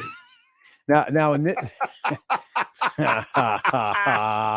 so it's true. And now, what he did, come on. I mean, the fans are booing. It's a rough night for the young man. That, to me, that doesn't. If I were a Philly fan, I would not take that personally at all. Well, if you're a Philadelphia fan, you're probably used to it by now, because I think most people who have played in Philadelphia at one point or another if they haven't said it or mouthed it, they've thought it. Right. So, but even then, I just don't think in a case like that, if I were a Philly fan, it would not bother me. I can tell you that unequivocally, it would not bother me. The kid was just a kid for one thing. He's a young guy. He is a youngster. And now it'd be one he's thing. Our guy. It would be one thing if Mike Schmidt said that in the prime of his career, right? It would be different. Of course it would, because he's a star. Yeah. And I guarantee you, he probably thought it at one point. Yeah. Because he's been booed. Everyone's been booed in Philly. Yeah. Ben Franklin was booed in Philadelphia, right. I'm sure. Right. He just didn't. I think it's illegal not to boo somebody at least once a day in Philly. Right. So, but yeah, he handled that pretty well. I thought he handled it very well. Okay. He owned up to it. Yeah. We're going to talk some baseball with Mike Farron coming up next. Interesting. He's probably the only guy never to be booed in Philadelphia. This week's Zone Deal is for the Woodcliff Restaurant, voted Omaha's best outdoor patio. It's perfect for a romantic dinner or bring the whole family this week. Get $50 worth of gift cards for only $25 to go on sale this Friday at 9. Sorry. 9. That was your loan. That was your line. Get all the details, 1620thezone.com. Live from the Host Coffee Studio, this is 1620 The Zone. 1620 The Zone. Traffic. From the Burton AC Heating, Plumbing, and More Time-Saving Traffic Center. Heads up, we're getting reports of traffic lights malfunctioning on Center at 108th, 120th, 144th. So going to be a lot of delays through there. Avoid it if you can. Also, traffic lights malfunctioning in the intersection of 72nd and Maple. An earlier crash on 204th at F Street, still affecting southbound commuters. And a little bit of slow going if you're headed east on L Street at 90th. I'm Mike Neville. This time-saving traffic is brought to you by Saul's Jewelry and Loan. Hey everyone, it's John with Saul's. Great jewelry is always in fashion, and we have it all at Saul's. From diamond bracelets to rings to earrings and those one-of-a-kind gold pieces that you can't find anywhere else, and so much more. Smart shoppers start here at Saul's. Equitable Bank. We take banking personally. EquitableOnline.com. Are you building a new home? Are you planning a renovation in your current home? Are you tired of your space but don't know what to do? Unique Spaces Cabinetry by Terry gives you a unique one-on-one design experience. We come to you. We measure and create a 3D rendering of your new and brilliant space that's designed just for you. For a free consultation, go to uniquespacesbyterry.com. That's uniquespacesbyterri.com. Got chronic joint pain? Not having success with steroids, but trying to avoid surgery? Well, thankfully, there's a better way, and it's now available here from the medical professionals at QC Kinetics. Hey, it's Damon Benning here. I'm talking about new therapies, advanced all-natural regenerative treatments that not only just give you relief, but also can restore and repair damaged tissue for long-lasting relief. If you got joint pain due to arthritis, knee pain, hip pain, or shoulder pain, don't just think the old ways of dealing with pain are the only ways. Call now for free consultation. QC Kinetics, 402-205-4960. These remarkable new treatments increase mobility, decrease pain, and help restore tissue. Call now and learn more about these restorative, regenerative, and revolutionary alternatives. Don't wait. Call today. QC Kinetics, 402-205-4960. That's 402-205-4960. Finding great candidates to hire can be like, well, trying to find a needle in a haystack. Sure, you can post your job to some job board, but then all you can do is hope the right person comes along, which is why you should try ZipRecruiter for free at ZipRecruiter.com/radio. ZipRecruiter doesn't depend on candidates finding you. It finds them for you. Its powerful technology identifies people with the right experience and actively invites them to apply to your job. You get qualified candidates fast. So while other companies might deliver a lot of hay, ZipRecruiter finds you what you're looking for. The needle in the haystack. See why 4 out of 5 employers who post a job on ZipRecruiter get a quality candidate within the first day. ZipRecruiter, the smartest way to hire. And right now, you can try ZipRecruiter for free. That's right, free at ZipRecruiter.com/radio. That's ZipRecruiter.com/radio. ZipRecruiter.com/radio. Shop Woodhouse Place Hyundai and Nissan, 144th and Giles. KOZN, Bellevue, Omaha, Council Bluffs. It'd be nice to have a boat. Throw. It would be nice to have a boat. Throw. It would be nice to have a boat. Throw. It would be nice to have a boat. Throw. It would be nice to have a boat. Throw. It would be nice to have a boat. Throw. It would be nice to have a boat. Throw. It would be nice to have a boat. Throw. From your mom. Mike Farron, Sirius XM MLB Network Radio. Ladies and gentlemen, now singing the Mike Farron Open, it's Mike Stibbs. Just make sure it sounds sexy, Stibbs. Lord Almighty, how can you stand Arizona? Your fair skin must be burning down into your absent soul. Mike, Mike, Mike, Mike, we can barely hear you. It sounds to me like you called us from inside a hole. But your phone calls lift me higher, like the ERA of Mark Pryor. Your hair looks like it's on fire. You're Mike Farron. Sip's never heard this theme before. And he has a little tear in his eye because that's the last you've heard of Stibbs. And Stibbs. There's our good buddy Mike Farron joining us in the video stream. How you doing, Mike? I'm great. How are you? We sound great. I always sound great. That's because I have a great voice. He does. Okay. That's why he's never been booed in Philadelphia before. So, I heard you guys talking a little bit about that. The best line about Phillies fans, everybody always makes fun about the Santa Claus stuff and some of the awful things, but Euchre had the best line. He said, Phillies fans are so tough that when their team gets rained out, they go to the airport and boo bad landings. That's the best line. Euchre's the best. He absolutely is. Speaking of Alec, it was I would estimate it was a mild upset that both he and Bryson Stott, who was Philly's top prospect, both made the roster. Does last night kind of just amplify that in the eyes of Philadelphia fan who probably are looking forward to the next big thing? I mean, Stott committed 2 errors, I think, on opening day, playing third base for the first time, and Baum hasn't been retired at the plate yet. I mean, he's 3 for 3 with a pair of doubles and 3 walks, including one that led to a 5-run rally in the 8th yesterday. So, I mean, listen, they gave him a derisive cheer when he finally made his throw to first, and I think my reaction probably would have been pretty similar to his, in jeopardy of getting it caught on camera. It's like, it wasn't even that they were booing him, it's that they were cheering him for doing something right. It was the derisive cheer that set him off. the Bronx I mean, cheer. Yeah, I mean, it's just not, it's whatever. It's gonna happen. I thought it was great the way he owned it after the game. I love Great, but what's the only thing that matters is whether or not he produces. And I listen. I think they have a bigger issue. And we talked about this morning on the radio too. Like, Baum has really struggled defensively at third base, and he's a really good athlete. I was talking to a scout this afternoon about this, and he was like, it's really hard to try and play Jason Worth at third base. And I thought it was a great physical comparison for him. Worth bounced around the field a lot. In fact, he was drafted by the Orioles as a catcher. And a terrific athlete, really ran well and took to the outfield quite well. And I think there's been that feeling that that's where Baum would end up. My big concern is that the defense begins to impact his offense, because I know his year was not good statistically last year. Some of the underlying data was pretty strong in terms of his quality of contact.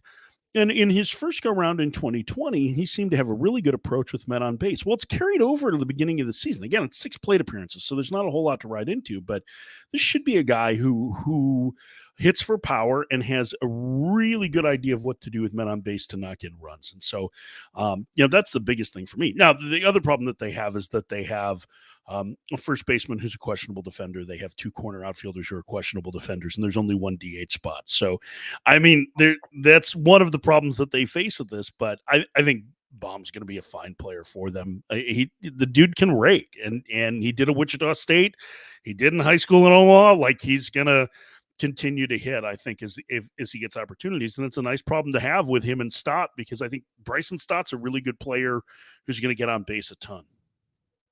Well, speaking of guys who can rake and find their way on base, Stephen Kwan, who is off to an incredible start with the Cleveland Guardians, has been on base 15 times in the first 4 games. Once more today, I think. By the way, I think he walked in a sac fly in his first 2 plate appearances, but he actually I didn't even see it. He missed a pitch. He's been on base twice today. He did, yeah. It was a borderline missed 2? pitch. Oh, no. See, Stephen Kwan, who used to play at Oregon State, had not missed a pitch all year. Oh, that's amazing. Yeah. Now, granted, It was a check swing, too, that went against him. So it wasn't even like a full swing through. But the beautiful thing about him is, and I remember him from Oregon State, just a little guy, 5'9", but he's a really good hitter. He kind of goes against the grain of what we've come to expect from Major League Baseball, where you get the sluggers out there. And I don't expect Kwan is going to change the world by himself, but it certainly helps to show that, hey, 5'9" guys who can hit are valuable too. Well, when you get on base at the clip that he does, then yeah, I mean, I think that's the biggest thing, is that he is, we've seen small guys that have hitter skills. Like his college teammate, Nick Madrigal, isn't that dissimilar a player from him, right? High contact, low power player who plays a more premium defensive position than Kwan does in the corner outfield. The difference is that Kwan walks a ton and Madrigal really doesn't.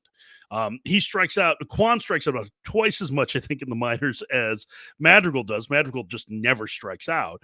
But I think that that's one of the differences with Kwan, is that he's an exceptional on base guy. He's probably a grade better in terms of hitting ability, in his ability to spray the ball around the field. And you're right. I mean, the problem is that, like, he's not a center fielder, and he has center field offensive skills. So your secondary skills in terms of being able to get on base, steal bases, play defense become that much more important for you to hold down a spot that's generally a power position. So I think that's been one of the concerns with Kwan as to whether or not he could do it. But so far, I mean, the guy's hitting 714 right now. Like, it's ridiculous what he's doing, right? He's getting on base in 80% of his plate appearances. Like, he was on base 3 times in 5 plate appearances yesterday, and his on base percentage went down. Like, what he's doing is crazy right now. It's really fun to see. And, I think he's going to be a good player at the top of their lineup. I mean, there were some people who felt like he had a chance to be a potential batting champion based on what his minor league track record is. And I think based on what we've seen so far, granted, it's only 5 games, you can certainly understand why scouts liked his ability to hit. joined by Mike Farron. Mike, how's have you noticed anything about quality of play? That wasn't a spring training per se, right? I mean, it was 3 weeks. Yeah, abbreviated. Has it affected? Has that 3 weeks spring training affected quality of play at all? I third baseman for the Philadelphia Phillies. Yeah, I think. I actually think the early season quality of play was affected far more in 2020 than it has been this year. I would agree. Now, pitchers have been going shorter, and that's by design, right? Because they just didn't have as much time to be able to build up. And teams have been able to benefit from an expanded roster here in April, where they're allowed to have 28 men versus the 26 that they normally would, in an effort to try and alleviate some of that. But I actually think the quality of play has been really high. We were joking around today that we needed to create a segment that was just like, expletive, you've got to be kidding me that this happened, right? And based on the first 5 days of games, like, it's kind of what's happened. Like, there's been some unbelievable plays. There's been, I think, a really high level of play, and I think largely entertaining baseball overall. So the spring training doesn't seem to have affected the overall product so much as its teams are still being cautious with pitchers to make sure that they're ramped up before they turn them loose to try and work deeper into ball games. Should Blue Jay fans be more excited about their rally power or concerned that they have a middle relief problem? I think that it's probably, I mean, at this point in the season, I would be more excited about the power. I mean, they had a rough series against what's a much better Texas offensive club in a really good hitter's ballpark. Mm-hmm. And again, like shortened spring, right? So guys were going to have shorter outings coming out of it. I mean, Barrios is going to pitch better than he did on opening day. I'm not worried about that. They really had one bad game in middle relief, and Ryu got that started on Sunday by giving up a 6 spot, after they had a huge lead. So I'm not really concerned about much with the Blue Jays right now. They're a really good offensive team. I think they have a very good rotation.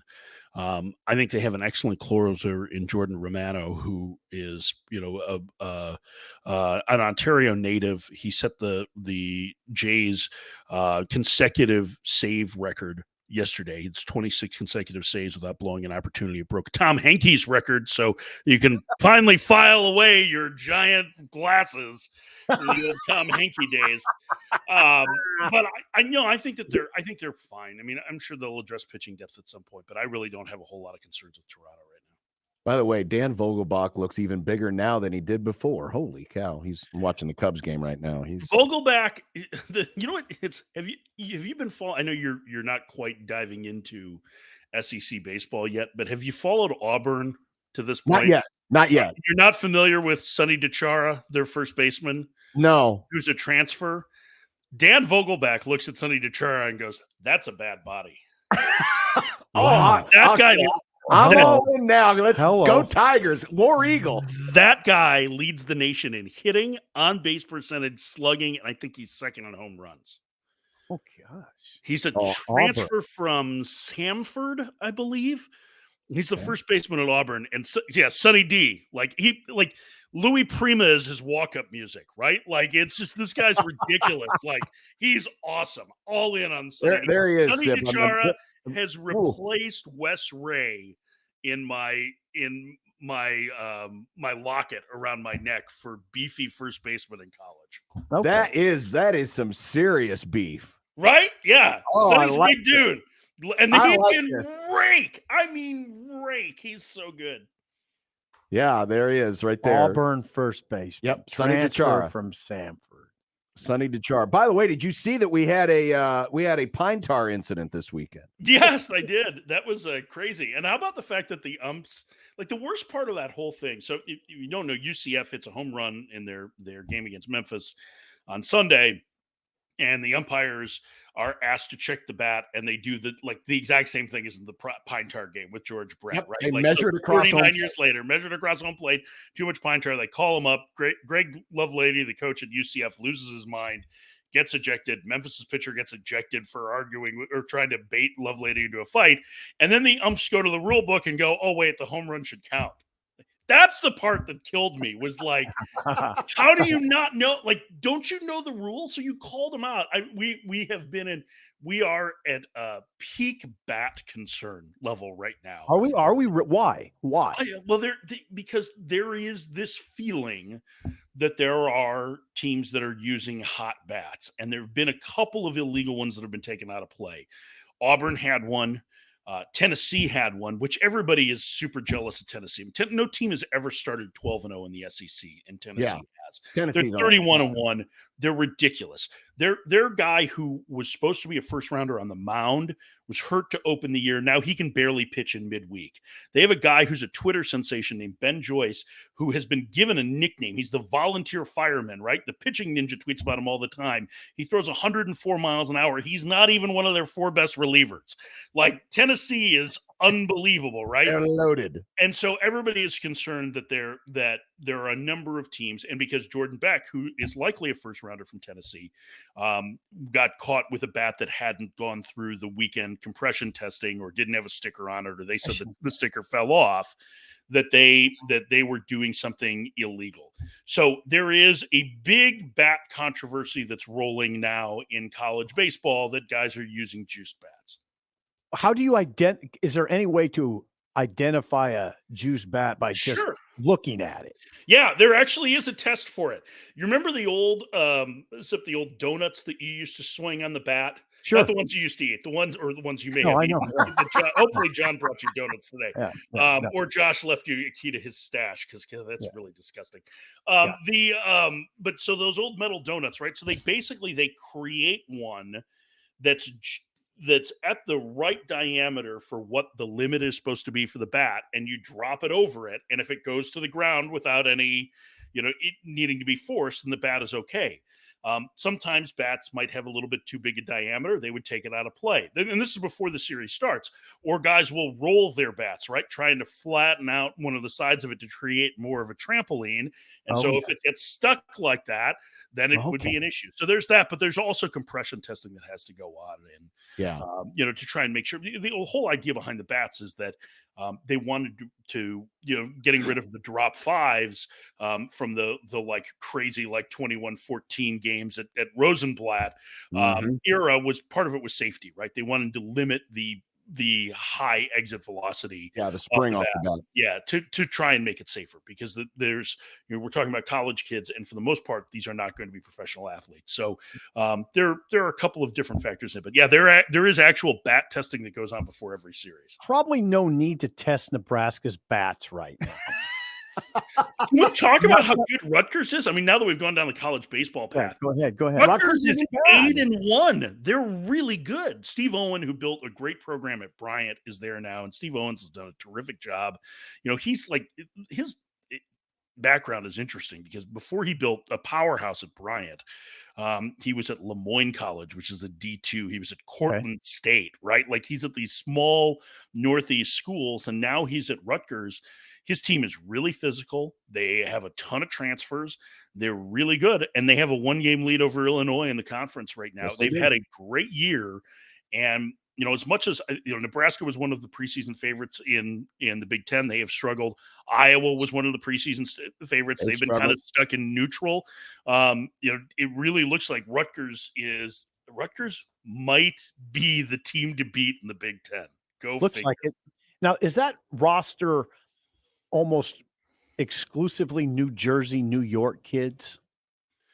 Do you know? That's a good question. I would think that it is. I'm going to pull it up right now just to check. I looked up 2 guys that had big games against Nebraska. One was from Staten Island, and one was from New Jersey. Yeah. I'm just looking at right now. Mostly New Jersey and New York. It's New York, New Jersey. You got a Massachusetts in there, out of Pennsylvania, but it's mainly New York, New Jersey, Pennsylvania. Who's the catcher that they have that they brought in, who's a transfer from Manhattan? So I mean, like, it's is it Cirillo, Nick Cirillo, who might be Big Ten Player of the Year, by the way. I mean, like, he's having an unbelievable season. I think he leads the conference in all the triple slash categories too. I mean, listen, they're going to recruit in the Northeast. I mean, it's easier to get like that's where people know where Rutgers is, right? So it's in New Jersey. So, and hey, what's not to like? Get them into New Jersey. Tony Soprano helps you out. Exactly. Back to Major League Baseball for Why? just a moment. Well, because it's no good, and of course you don't want to talk about it because say you just hit another home run. Get out! Did he really? He did, absolutely. He just left the yard to left. Say yes. And they did the little. I like that. They did the little, bow to the third base coach. I love it. 2-0. 2-0 good, guys. So we were talking about Stephen Kwan earlier with the Guardians, right? The Cleveland Guardians, who had swung and missed one pitch. Do you know that Suzuki has swung it one pitch outside the strike zone coming into the day? Yeah. His command has been tremendous. His at-bats are exceptional. And, the first home run was an opposite field shot today. I don't know where the second one went. He pulled this one into left center. You watch it, like you hear the stories, right? He walked more than he struck out the last couple of years in Japan. And there was a lot of growth and he's a good outfielder. And all the stories in camp were like, this guy's hilarious. Like he's a really good teammate. And then you start to watch his at-bats and it's like, man, he is on it. Like he puts together some really impressive at-bats. He's got a great idea of the strike zone. There's probably a little more swing and miss in his game than there is in Stephen Kwan's, but he's not going to go outside the zone very often. Last year, I think, what was I reading this morning on MLB.com that Juan Soto had the lowest chase rate in the majors. It was about 12% of swings were run pitches out of the zone.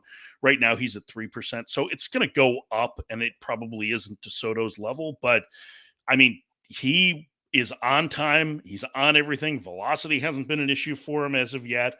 I mean, that to me, he looks like a middle-of-the-order force for that team. He's going to be a really exciting player, and he's a terrific outfielder, from what I understand too. And he's really excited to see. Very strong arm, good range, mm-hmm. good speed. I'm thrilled right now, absolutely thrilled. 2-0 Cubs, by the way, in the seventh. Talking with Mike Farron of SiriusXM MLB Radio. Speaking of outfielders, we talked last week about the White Sox trade with the Dodgers getting AJ Pollock. The Dodgers, in part, were able to do that because they felt that Cody Bellinger would be able to bounce back after the shoulder problems. This past weekend in Colorado, he did have a couple of hits, but they were kind of, little dribblers. Still, any lingering concerns about the shoulder? Do you think that maybe the Dodgers may have prematurely moved on from Pollock? And I know Pollock just went on the DL today, but Bellinger's situation still a little. No, I don't think it was tied to Bellinger's situation. I think it was more that they wanted to be able to have somebody at the back end of games that would allow them to use Blake Trinan whenever they wanted in big situations. And it matched up money-wise, and they have Gavin Lux on the roster who can play the corner outfield. Actually, it's a little bit more flexible than Pollock in that he can play a bunch of different positions. I mean, I thought it was a great trade for the White Sox. I mean, even if Pollock, who has had a lot of injury concerns, plays 2/3 of the season, it's a huge upgrade over the production they had out of right field last year. So I think it was one of those win-win moves. I don't think Bellinger's struggles really had anything to do with it. I mean, Bellinger had a miserable spring, so if you were just basing it on that, you wouldn't trade Pollock. But I think it was more like, they had a chance to get somebody in Craig Kimbrell that they could pitch at the end of games. Kimbrell wasn't a great fit for where the White Sox sat, and so bringing Pollock into the mix made sense for them. And that's I just think it was the Dodgers lineup's plenty deep, even with Bellinger struggling and no Pollock, for them to be able to withstand that. Did you get a set of Bose headphones from the commish? I did not. I did text a buddy of mine who's a clubhouse attendant to ask him how many were gifted to him, and he said more than I have ears for. So he just sent a mass shipment to every major league team, and it was more than just the 28, 29 guys on the team. It was for everybody. No, it was for the players on the team. It's right, but the players then do you want these? Hey pal, do you want these? And then they'll just give them to the clubhouse guy instead of giving him a tip. So that's functional.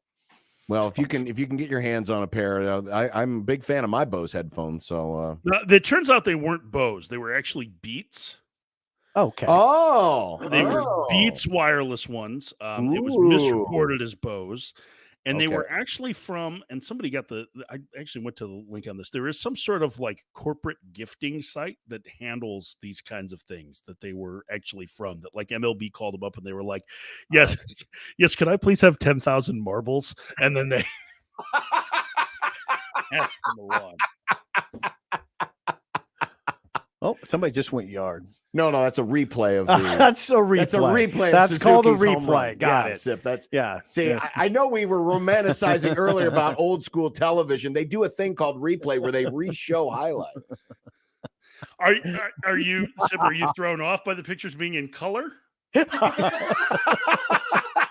You should have heard our conversation earlier because we replayed the bit where Kike Hernandez is talking to ESPN while Rizzo hits the ball. Yeah, and I can't handle that. Sip can't handle that. It's like he wants to go back to the days where it was, 3 cameras. What would Tyler Cobb have said to someone interviewing mid-game? Did you know that Nebraska left the Big 8? Yeah, I did. I just you. wanted to make sure that He's you're got up to many speed on columns. some of the things that have happened in the last 40 years. I still romanticize about the Big 8, though, and I will continue to do that. You and everybody else about Nebraska football. Yeah. By the way, we're closing in on an anniversary of when Oklahoma State beat Nebraska 37-18 in baseball. Oh, which was one of their worst losses until Sunday. So this was 1995. April of 95. April of 95. That was what day in April though? It's close. We're closing in. Yeah. I told the story yesterday, Mike. So I wasn't doing that game, but our radio station in Lincoln was. And it was one of the innings that Oklahoma State was at bat. And we had severe weather, and I had to come in for severe weather. So we interrupted the baseball game. We did the entire severe weather coverage, which lasted at least 45 minutes. Came back to the baseball game. Oklahoma State was still batting in the same half inning.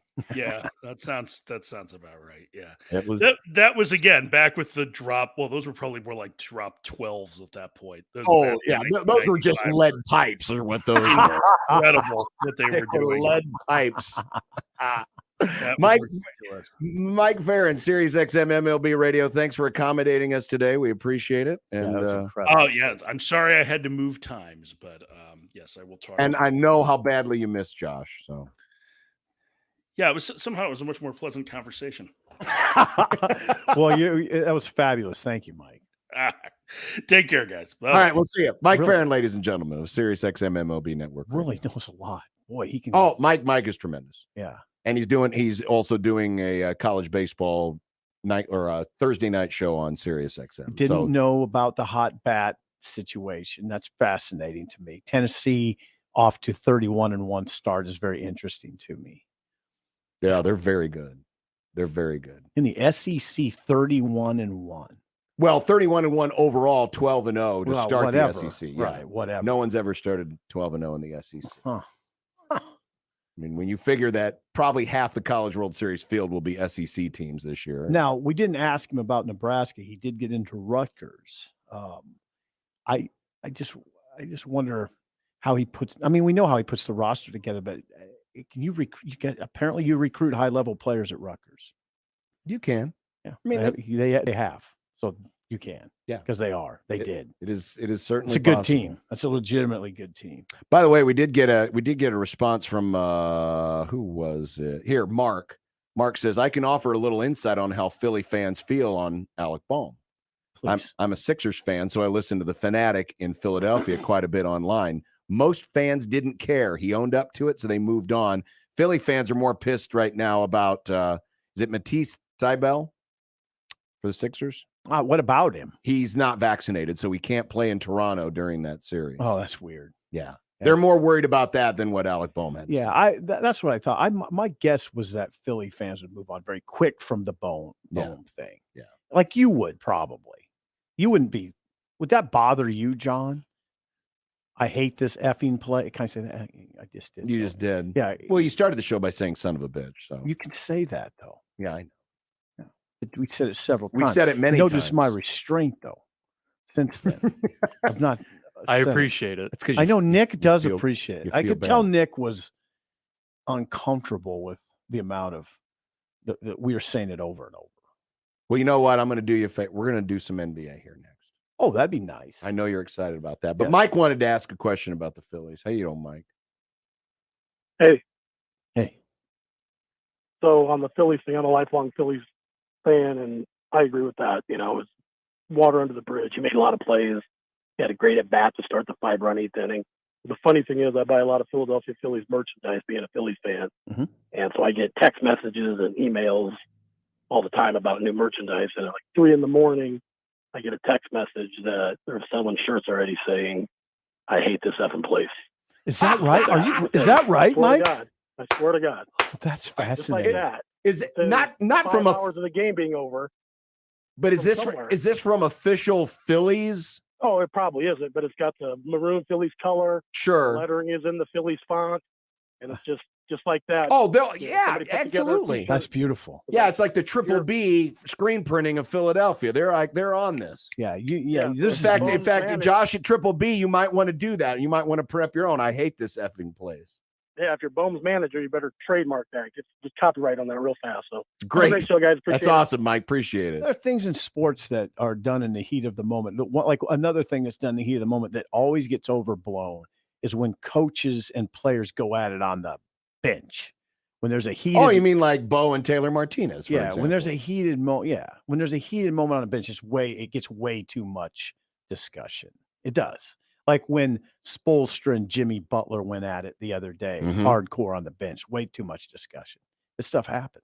Well, we'll discuss other things, NBA, because the playoffs start tonight. Glorious. And playoffs. SIP is very excited. Glorious playoffs. Coming up on 1620 The Zone. The Connor Happer Show. This won't be the first time you hear me say this year. This is the case for both Boston and New York. Get a real ballpark. I know you're revered in the Green Monster and the short porch and Yankee Stadium and all that stuff. Get a real ballpark. It should be more than 310 down the line. I shouldn't be able to hit a pop fly with a 25-mile-an-hour wind and it blow out of the ballpark. This isn't spring training. This isn't the minor leagues. Get a real ballpark. The Connor Happer Show.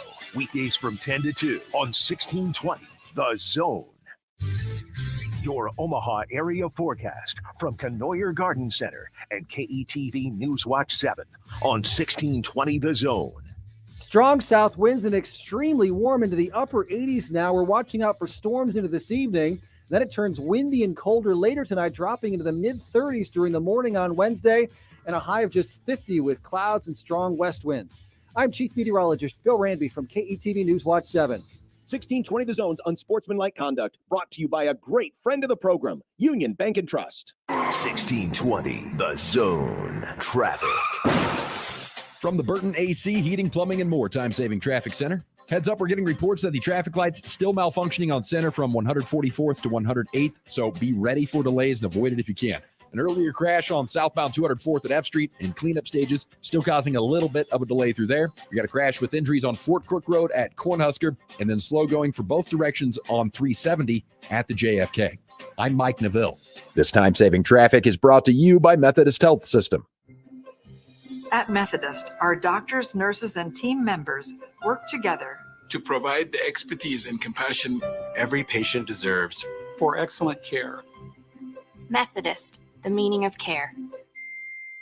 At Baker's, fresh groceries are our thing, so we check your delivery order for freshness at every step from farm to store and pick and pack every veggie in your free pickup order with care, because we treat your food the way we'd want ours to be treated. We're fresh every day, so shop anyway.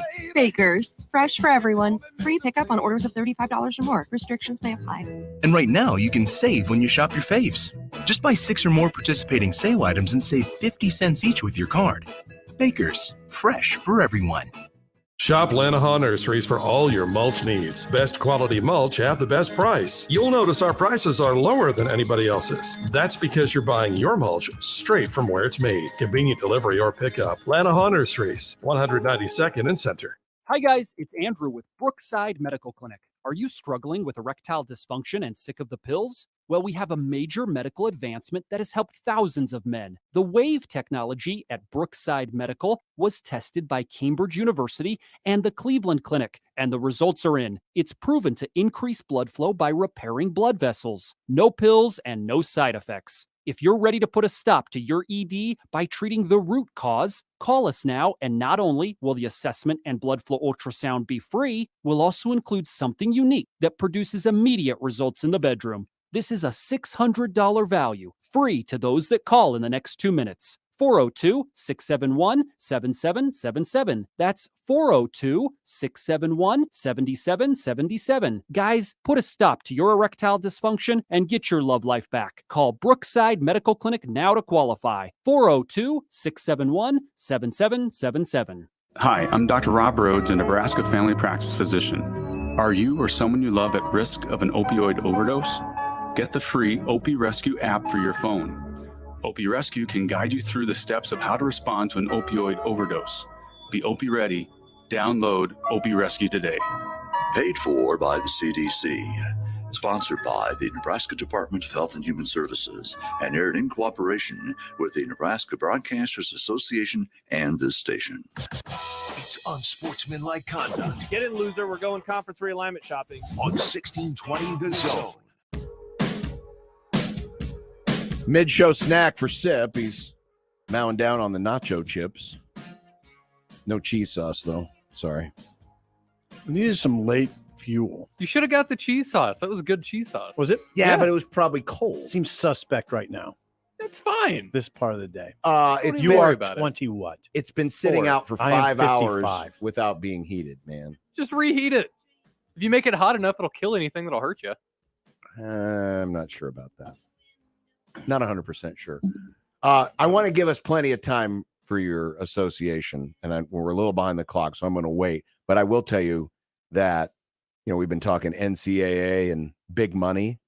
There is an Oregon lineman who is suing the NCAA and Oregon for $100 million. What is this beef? Well, do you remember? Well, it would have been Scott Frost's first year. Remember when they had the issue with a couple of guys during the workouts with the, I don't know how, I keep forgetting how to say the full word, but it was called rhabdo. Mm-hmm. Rhabdo, I think it's rhabdomyolysis. Yeah, that sounds close. You're in the ballpark. Well, he is seeking the damages for the condition that he developed, rhabdo, as a result of workouts conducted. This is during the Willie Taggart era of Oregon football. So 2016, I believe, 2016 or 2017. Said, according to the lawsuit, the offseason workouts took place at 6 a.m. every morning on 4 consecutive days. The workouts went for 60 to 90 minutes, and the staff, quote, did not make water available in the workout room for at least the first day. The lawsuit alleges that 40 players in each workout group had to do 10 perfect push-ups in unison. If they were not done in unison, the players had to do up-downs and then start the push-up process over. The complaint further alleges that over several days, athletes vomited, passed out, or collapsed during the workouts. Instead of acknowledging that the first day of workouts went beyond natural limits, the staff brought in oxygen tanks on the second day instead. And did he suffer some sort of long-term harm? He says he developed rhabdo. Okay, but is he still feeling effects? Not at least according to this story. I can't say for certain. $100 million. Then what is why $100 million? Well, the lawsuit was first filed back in January of 2019. The initial lawsuit sought $11.5 million from the NCAA. Brenner, the offense, I don't think I mentioned his name. Doug Brenner is his name, former offensive lineman at Oregon. He increased the claim for pain and suffering from $6 million to $20 million, and then now has added the claim for punitive damages against the NCAA. So basically, he's going after the NCAA mainly and tacking on the punitive damages because of that. I'm not going to judge it because there could be maybe he is suffering some sort of residual effect from it. Now, Nebraska did crop up here, a rhabdo situation. It was 2 or 3 right away, players, I think, right? Right away in Yes. Frost's tenure, but it quickly went away. Yeah. No lawsuits that I know of. And the only reason I brought up the Nebraska side, because it did happen here. Rhabdo was in our world. It was in our world. It happened in Iowa. I can remember stories in Iowa from this. So this is not unusual to have happen. Not $100 million is an interesting figure. I would guess it is a very opportunistic figure. Sure. Considering the times we live in and the aggression with which people are now able to go after the NCAA, who is, I believe, for their last 212 in court, or at least it seems like it. Mm-hmm. Yeah, I don't want to just write this off as a former athlete trying to capitalize. I don't. I mean, it's enough to go to civil trial. So, I mean, it is going to trial, and it starts tomorrow, or starts today, actually. There's a temptation to think that way, but I don't know what the young man exactly went through. So, I mean, that sounds, I mean, I know that now this will sound soft for me to say, but it sounds horrifying. Yeah. You know, what they went through. Now, just to tell you what rhabdo is, if you had forgotten, but it's when muscle tissue is rapidly broken down and the products of that process release into the bloodstream, which can cause permanent damage to the kidneys. Maybe has. According to the lawsuit, Brenner's life expectancy has been reduced by 10 years, they claim, as a result of this medical condition. Okay. I would say it's a lawsuit to watch because would others follow suit. Sure it is. Rhabdo, for lack of better words, I'm not going to say fad. Rhabdo was something, but it was happening, cropped up, and you don't see it anymore. Maybe it's because it was addressed by athletic departments all over the country. Enough people saw it and said, "Whoa, we can't be having this." Yeah, and a lot of it, if you remember, or there will be lawsuits. A lot of, at least when it happened here, the allegations were, well, Nebraska was so far behind on their conditioning from the previous staff that it took some of these guys, their bodies, by shock. Yeah, Tyjon Lindsey was one of the ones that was involved. That's how it was explained here anyway. Yeah. Right out of the gate in the frost. Yeah, it was the first winter conditioning. Yeah. The first winter conditioning. And it quickly became a non-issue here. Right. Non-story. I don't know about non-issue, but I would make the distinction. I don't know about non-issue, but non-story. Mm-hmm. So, yeah, you're right. I think it is worth watching to see what happens. Again, this is in Oregon. When we come back, we will discuss SIP's favorite new sport, or favorite current sport.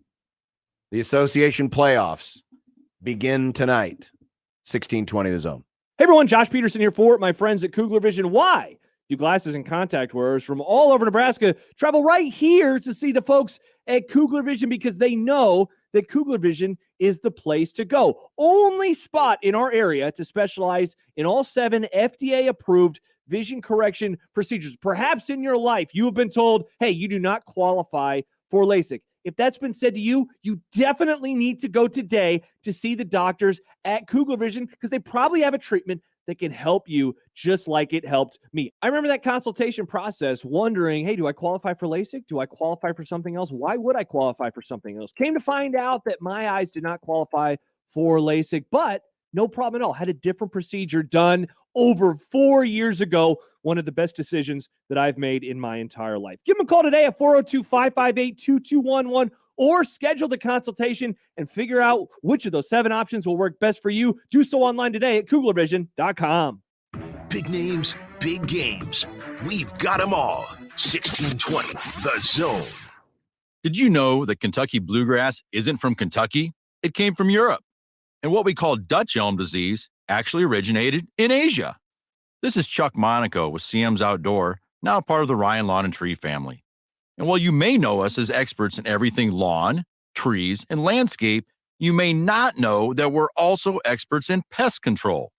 After all, you want to do more than just look at your beautiful lawn. You want to fully enjoy it. A certified CM's and Ryan Pest Control Pro can free your outdoor oasis from ants and spiders, fleas and ticks, rodents, mosquitoes, and more. Our home insect barrier won't let them escape inside either. And unlike other companies, our employee-owner pest control pros are cross-trained in plant science to help make sure that your beautiful and livable landscape stays that way. Visit bestomahalawn.com for a free estimate. Sign up for our complete Pest Guard Plus Annual program and your first application is free. Enjoy a pest-free summer at bestomahalawn.com. Excuse me, Carol? Hey, Dale, you finished that report I asked for? Oh, yeah, about that. I didn't get a chance to do it. No worries. You've been so busy. Really? Of course. Dale, you're our hardest worker. You should take an extra week of vacation. Are you firing me? No, I promise. Just giving you the break you deserve. Wow. Thanks, boss. You sure you're not firing me? Actually, I'm going to promote you. But first, take a week off on the company's dime. Sometimes things just get better. Like AT&T. We've invested more than $150 million to grow our wireless network coverage to over 99% of Nebraska. So you can talk, text, and share in more places than ever. Visit att.com/Nebraska and learn how to get a free smartphone when you switch to AT&T.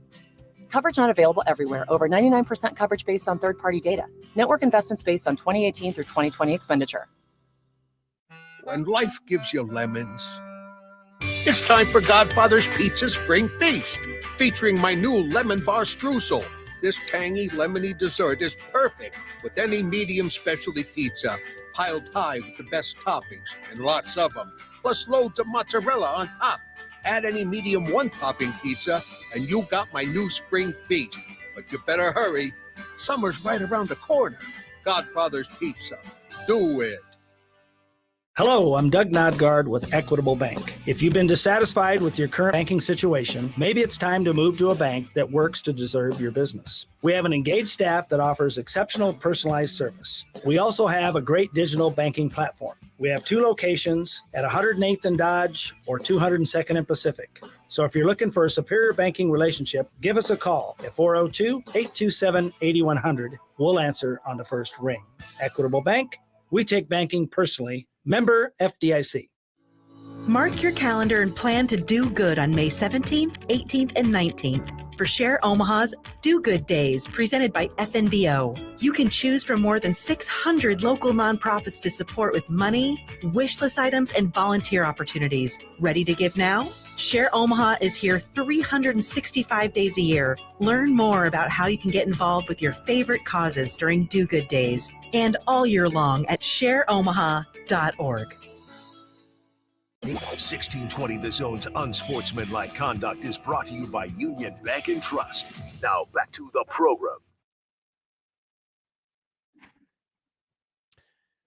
They call it the play-in games or the play-in round. But You know how it works. But come on, it's the NBA playoffs. You know it's the how it works, postseason. right? Yeah. 7 and 8 will play tonight. You've got it slowly. You got Minnesota and the Clippers on the West, Brooklyn and Cleveland in the East. These are the 7. These would have been in the old format, the 7th and the 8th seeds. They will play tonight, those teams. The winners of those games will become the 7th seed. Nice job. So far, then so good. tomorrow, the 9-10 games will take place. That's the Pellies and the Spurs on the western side, and the Hawks and the Hornets on the eastern side. The winner of that game then moves into the final play-in game, which is the loser of tonight's games. And then whoever wins that game becomes the 8th seed in the NBA playoffs. Perfect. Was that perfect? It's unique. I give them credit. I still think it's asinine. Why? That you play 82 games and 20 teams make the playoffs. That is asinine. But this is it's not asinine. Yes, it is. No, it's Why not. do you? No wonder no one pays attention to the NBA in the regular season. They do, though. They do. Only in the cities where the game is played. You can, there's levels of attention you can play. I don't pay real here's close what you pay attention to. You pay attention to all the LeBron drama, the Kyrie drama, the Russ drama. Yeah, it's about the drama. But the actual games themselves, no one gives a flip. Oh, I don't think that's true. I mean, that now, John, it irritates me when radio people, media people speak in generalities. No, you just know that's not true. People pay attention at different levels. I have a grandson who's a great fan of the Orlando franchise Magic because of Cole Anthony, and he watches virtually every game. he's very much involved in the NBA. I understand that. There are people that are very much involved. But you can't speak in those sort of generalities. But I'm speaking on my behalf. And by the way, That's for your consistency, I'm also pissed off that Major League Baseball has expanded their playoffs. It's stupid. Why do you play 162 games? Here's what I like. Make your regular season mean something. As we said earlier in the show. But that's beside the point. Let's get to this. I have a cough. You do have a cough. Let's get to the actual play-in game. Wait a second. You're excited. Okay, fine. Yeah. Can I say now? This is what I like. It's April 12th. It's April 12th. It is April 12th. Okay. The playoffs are lasting to probably June 12th or thereabouts. Right, because 20 teams get in. Right. We have 2 months, full months of playoff 2 months basketball on TV. 2 months. And it is intense. What I remember about last year's watching games thinking, my God, these players are playing as if their lives depend on this game. Well, which is good because they spent the previous 82 games just kind of sleepwalking through the season. Because not true. Again, once again, that is your perception. I'm giving you a hard time. I know you are. I'm giving you a hard time. But what do you? I mean, this has been a year. Phoenix sets the franchise record for wins. The Eastern Conference, even though 10 teams get in, no one has a sub 500 record. It's wide open. It is very wide open in the East, to the point where Brooklyn, who is in one of these play-in games, 7th seed, could be a 7th seed, and some people think they could still make a run. Right? Do you think they could still make?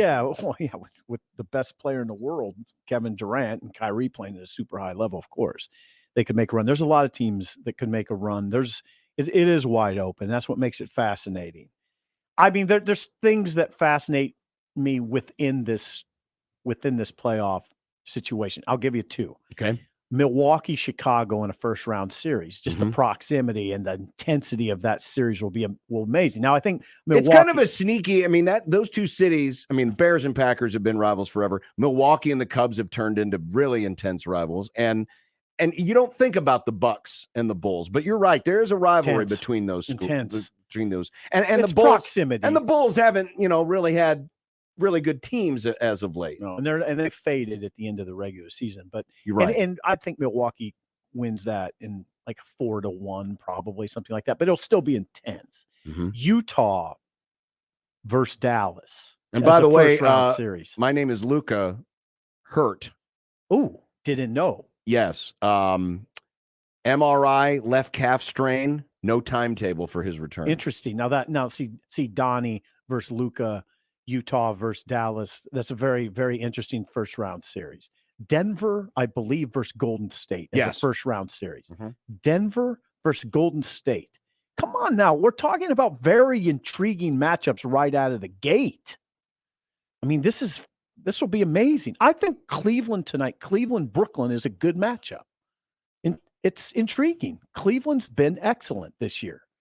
And they can push Brooklyn. Brooklyn, there's a degree of trepidation, I would think, that Brooklyn fans would attach to all this right now. They got to get by Cleveland. They're 2 losses away from not moving on. Thank you. Yes. They're 2 losses away. With that team. There was a story today in ESPN about the Nets and the Lakers and whether or not this is a referendum postseason that the super team era is dead. I'm not versed enough to comment on that, but that's an interesting thought. I'm not versed on it well enough. As excited as I am for these playoffs, and I am genuinely, just because the sports calendar needs it right now. It does.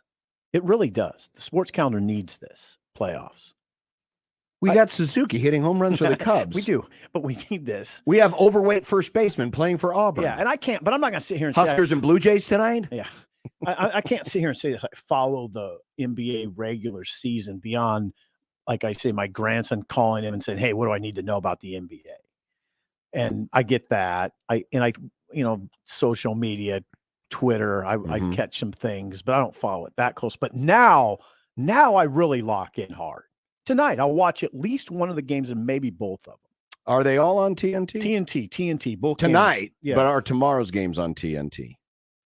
I don't know. Tonight's games are both televised on TNT, one day at a time, John. Oh, I'm just planning ahead because Yes. you probably, you need to know these things. Yes, Cleveland, Brooklyn. Tomorrow's games are ESPN. Okay, Cleveland, Brooklyn tonight, along with Minnesota and LA. Clippers, LA Clippers. Yes, the Lakers didn't make it, ladies and gentlemen, which is too bad. By the way, going back to that article about the death of the super teams,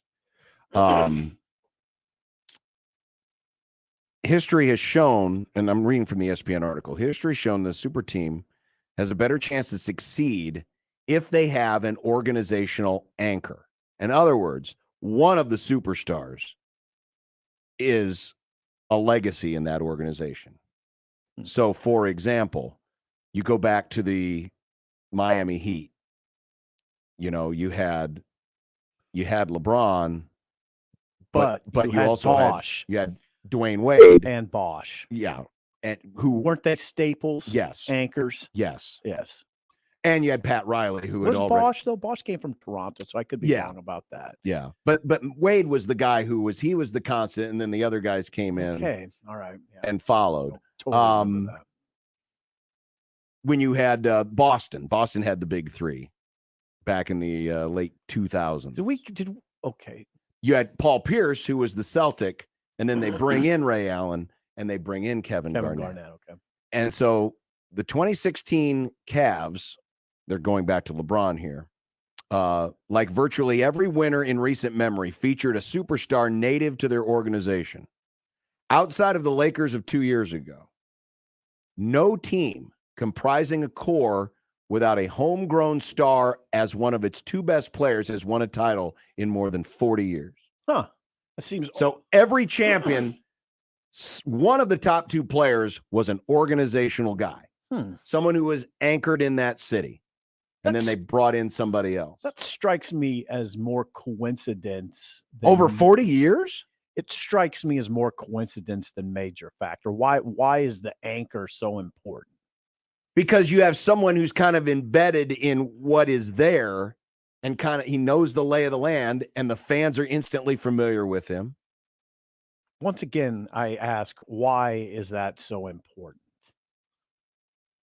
40 years it's been the trend. I think it's coincidental. I don't think it's coincidental. I would have to look at the players. It's the same as saying, could you imagine a Nebraska football team winning a championship without Nebraska kids? It's not like saying that. It's the same concept. It's the same concept, but it's not like it's the same concept. I think it's oversimplifying. I'd have to look at these players that are the rooted players and the players around them to. All right, you go back to the Lakers.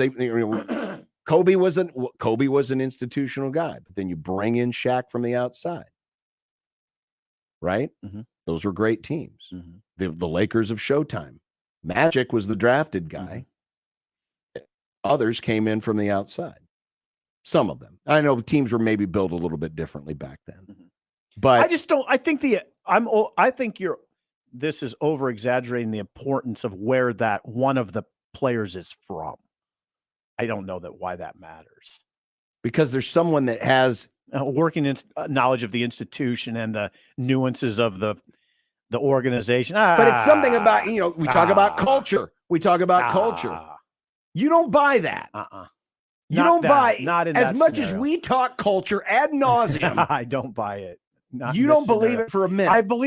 I believe that is a factor in everything, including this enterprise. That there's something to all of that. But I think it's more important that the Miami Heat brought in LeBron. Okay, not that Dwayne Wade understood the front office and the fan base. It was that they brought in LeBron and Bosh. That's what was okay. important. So why have the Lakers and the Nets failed? Well, you can't. Are you making my argument in that? In other words, you can't just bring in anybody. Are you making my argument? I'm not making your argument for you. What I'm saying is, who is the Lakers? Who is the tie to the franchise? Nobody. Okay, nobody. Who's the tie to the Nets? Nobody. Okay. In other words, building a super team for super team's sake hasn't been a proven method. Give me another super team. Well, okay. You're reigning, defending world champions. People accuse the Rams of trying to build a super team. Well, guess what they had? Aaron Donald, Cooper Kupp, guys who were drafted. Staples, guys who were already there. Then you add Stafford. Then you add OBJ. Then you add Von Miller. Then you add Jalen Ramsey. I think it's more about the talent that you brought in versus familiarity with the front office and whatever. But doesn't that help? Aaron Donald. Don't you think that helps? Yes, it helps. Yes, it does help. I'm not going to be unreasonable about this. Of course it helps. But I think it's more about the talent that person has, who's Aaron Donald, for instance, and then the talent that you bring in, other than, oh my gosh, he has a working knowledge of the front office and he understands this fan base. And I just, but the idea, I think it's coincidental in the NBA's case. Over 40 years? That's a lot of coincidence. Okay, maybe coincidental is not the right word, but I think it's more about the talent than the familiarity. I mean, if we can find outside of the Lakers of 2 years ago, and we could say that championship was a little weird. I'm not discrediting it, just saying it's a little weird because it was played in a bubble. Okay, now wait a second. Who are we talking about now? The Lakers of 2 years ago. Okay, that was a quote unquote a team where the two best players were brought in from the outside, right? LeBron and Anthony Davis. Yeah, was there a staple player in there? Not amongst the top two. There weren't. Not amongst the top two. That's what the statistic was saying. Was the statistic was saying? It's interesting. Anything though that diminishes that conversation, I think, is good. I think the super team thing was a turnoff to many fans. I think it is too, because part of the problem with the super team was it was the players trying to make their own super teams. Right. Yeah, and I do think it was a turnoff. Yeah. And so anything that diminishes that concept is good. Right now, the NBA is in a good spot with these playoffs because of the wide open nature of them. It's a very appealing playoffs. It does seem like this. It is appealing. It's not, we're not going into this saying, oh my God, who it's going to be. It's going to be LeBron and Steph. No, I mean, LeBron's not even in it. Steph happens to be hurt. You could say it was that way last year too, couldn't you? Yeah. So really, this is 2 years in a row. Wide open. Where it doesn't feel like there's an obvious team. No, even Phoenix with the best record in basketball. Phoenix would be the favorite. They're the favorite, but they're not.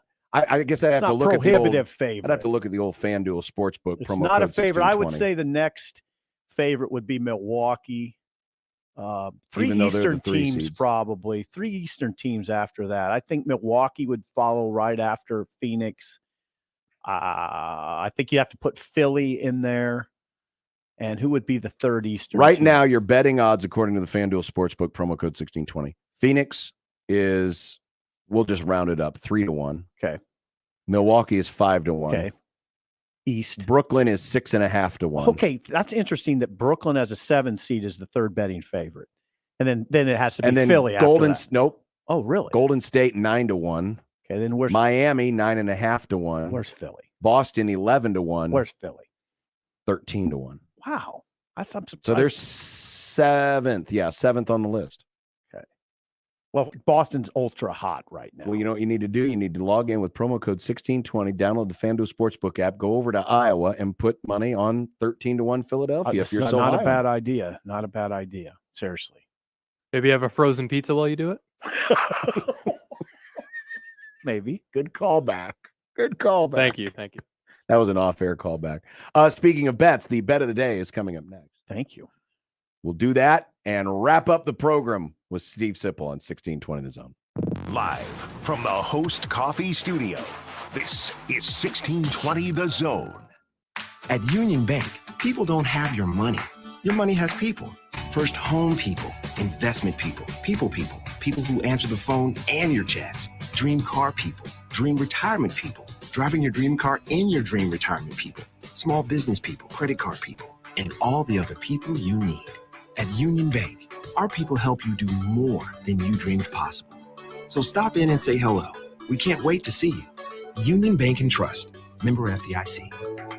Hi guys, it's Andrew with Brookside Medical Clinic. Are you struggling with erectile dysfunction and sick of the pills? Well, we have a major medical advancement that has helped thousands of men. The WAVE technology at Brookside Medical was tested by Cambridge University and the Cleveland Clinic, and the results are in. It's proven to increase blood flow by repairing blood vessels. No pills and no side effects. If you're ready to put a stop to your ED by treating the root cause, call us now, and not only will the assessment and blood flow ultrasound be free, we'll also include something unique that produces immediate results in the bedroom. This is a $600 value, free to those that call in the next 2 minutes. 402-671-7777. That's 402-671-7777. Guys, put a stop to your erectile dysfunction and get your love life back. Call Brookside Medical Clinic now to qualify. 402-671-7777. Do you know the common signs of transmission trouble? Your engine revs before falling into gear. Shifting is rough, or you're leaking reddish-brown fluid. Knowing the signs could mean repair instead of replace. That's where we come in. We're certified transmission. The job done right at the right price. Hi again, everybody. Kent Pavelka, courtside, getting ready for this year's roofing season from the rooferees at John Higgins Weather Guard, America's leading installer of Da Vinci roofs and roofs of all styles. We're expecting another year filled with good sportsmanship, fairness, and integrity. Make the right call with John Higgins Weather Guard, providing the highest level of customer service with an A+ rating from the Better Business Bureau. It's tip-off time with the rooferees at John Higgins Weather Guard. Guys, let's face it, there is a time when you just need to get out of the house, to have your own place, to be with the guys, or just a quiet, relaxing place for yourself. Well, Hearth Cigars and Pipes Lounge hears you loud and clear.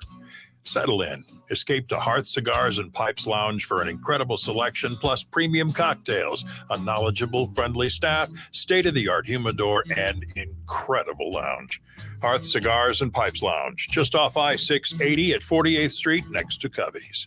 Unsportsmanlike conduct with John Bishop and Josh Peters. I can only keep track of rednecks when they have a number on the side of their car. On 1620 The Zone. And you know why I'm laughing, don't you? Now, it's time for the Unsportsmanlike Conduct Bet of the Day. Just a little bit under where some folks would like to see this one wind up. Brought to you by nobody. You gotta be kidding. Really, we don't have a sponsor. Sorry. Yesterday, yours truly had the Toronto Blue Jays. They defeated the New York Yankees. So I was a winner. Young Nicholas, though, had a parlay. The Braves got pummeled. Damn it. By the Nationals. Thus, no soup for you. Thanks, baseball parlay. The reason I'm stalling here is because Sip asked me a question during the break. 5 is the answer. He had 5 sacks last year. Garrett. We're asking about Garrett Nelson's sack. Please explain to your listeners. Yes, 5. Garrett Nelson had sacks. 5. I have raised the possibility that Garrett Nelson could go into the 8.5, 9 range on sacks. And if that is a bet that I can bet on later this season on the FanDuel Sportsbook promo code 1620, I will take the under. 5 to 8 is not a massive jump. Do you have a pick in tonight's NBA games? Okay. For your bet of the day? Give me the Brooklyn-Cleveland number. The Brooklyn-Cleveland number is at 9. Brooklyn by 9. No, take Cleveland. Cleveland it is. Yeah, Brooklyn will not cover 9. Darius Garland will see to it that doesn't happen. I was going to do the number? I was going to do the same. What's the other number? Clippers. T-Wolves by 3.5. Take the T-Wolves. You know what, Sip? In your honor, I will parlay that. I will take Cavs plus 9 and T-Wolves minus, what did I say, 3.5? 3.5. All right. And Nick, what is your pick while I calculate the odds on that? I'm going to do one more dumb baseball parlay. Give me the Blue Jays, the Braves, and the Brewers. That's plus 436. So Blue Jays, Braves, and Brewers. All right. I like to contemplate odd things. Here's one. Alex, I mentioned my grandson loves the Orlando Magic, and I always wonder, when he says we got to get home because Orlando's playing, I always think, how many people in Lincoln are watching Orlando Detroit tonight. And I always think That'd it be must one. Be, it must be 5 or fewer. Okay, Blue Jays fan. When you asked Mike Farron about the Blue Jays, Toronto Blue Jays, I was thinking in my head, how many Blue Jays fans in Omaha? There's some. There's some in Omaha. Yeah. Oh, there's many. Creighton's very popular school. The Toronto Blue Jays. Oh, the Toronto Blue Jays. There's people, I don't know. There's people that commute. We have a lot of Toronto imports here, I'm sure. Yeah. Yeah. Perhaps. I don't know what I'm talking about by the way. Commute. Nobody commutes. What am I trying to say? They've moved here from other places. they've I think transplants is the word. Yeah, transplant, not commute. Yeah. Well, just let me Would you say hop that, on my moose and go to Omaha quick. Could you get the number to 400? Oh, and no. Toronto Blue Jays fans in Omaha? Yeah. In Omaha proper. Less than 100. Fewer than 100. Less than 100. Baseball wise, Omaha is weirdly Orioles or Cubs focused, aren't they? No. I thought I saw a lot Royals. of Royals, Cubs. That's fair. Royals, Cubs, Cardinals. I saw a weird amount of Orioles fans last year. Were you in Baltimore? No. I just met a weird amount of people who were here and they really liked It's hard the to find Orioles fans in Baltimore anymore with how bad they've been. Nick, hold the phone. I don't think there's a weird amount of Orioles fans here. No. I'm taking you on. That's fine. I'm not going to die on the hill. I can only tell you what my experience was. There's a weird number of Pittsburgh Penguins fans here. Okay. But that's not so much weird because the Penguins have been good. Yeah, I've never noticed the Orioles. Orioles haven't been good in 30 years. Which is why it was confusing to me. It's like, I even know the Orioles aren't good. I don't think there's an Well, Oriole. I'm glad that you ran into Boog Powell while you were here. We'll talk to you tomorrow. Sip, thanks again, my friend. Thank you, my See you later. friend. Bye. For the Jays, the Huskers, and even you Jayskers, we are 1620 The Zone. 1620 The Zone. Traffic. From the Burton AC Heating, Plumbing, and More time-saving traffic center. Heads up, the traffic lights are still malfunctioning on center in the intersections of 108th, 120th, 144th, so avoid it if you can and expect delays if you're on center. Otherwise, a little bit of a delay if you're east on L Street around 90th, and some delays out on eastbound 370 between 90th and 84th. I'm Mike Neville. This time-saving traffic is brought to you by the Nebraska Lottery. POW! Announcing the 2022 Nebraska Lottery Cash Blast promotion. Buy a 2x2 ticket before April 12th, 2022, and you could win either $5,000 or $500. 2x2 top prize odds, 1 in 105,000. At Union Bank,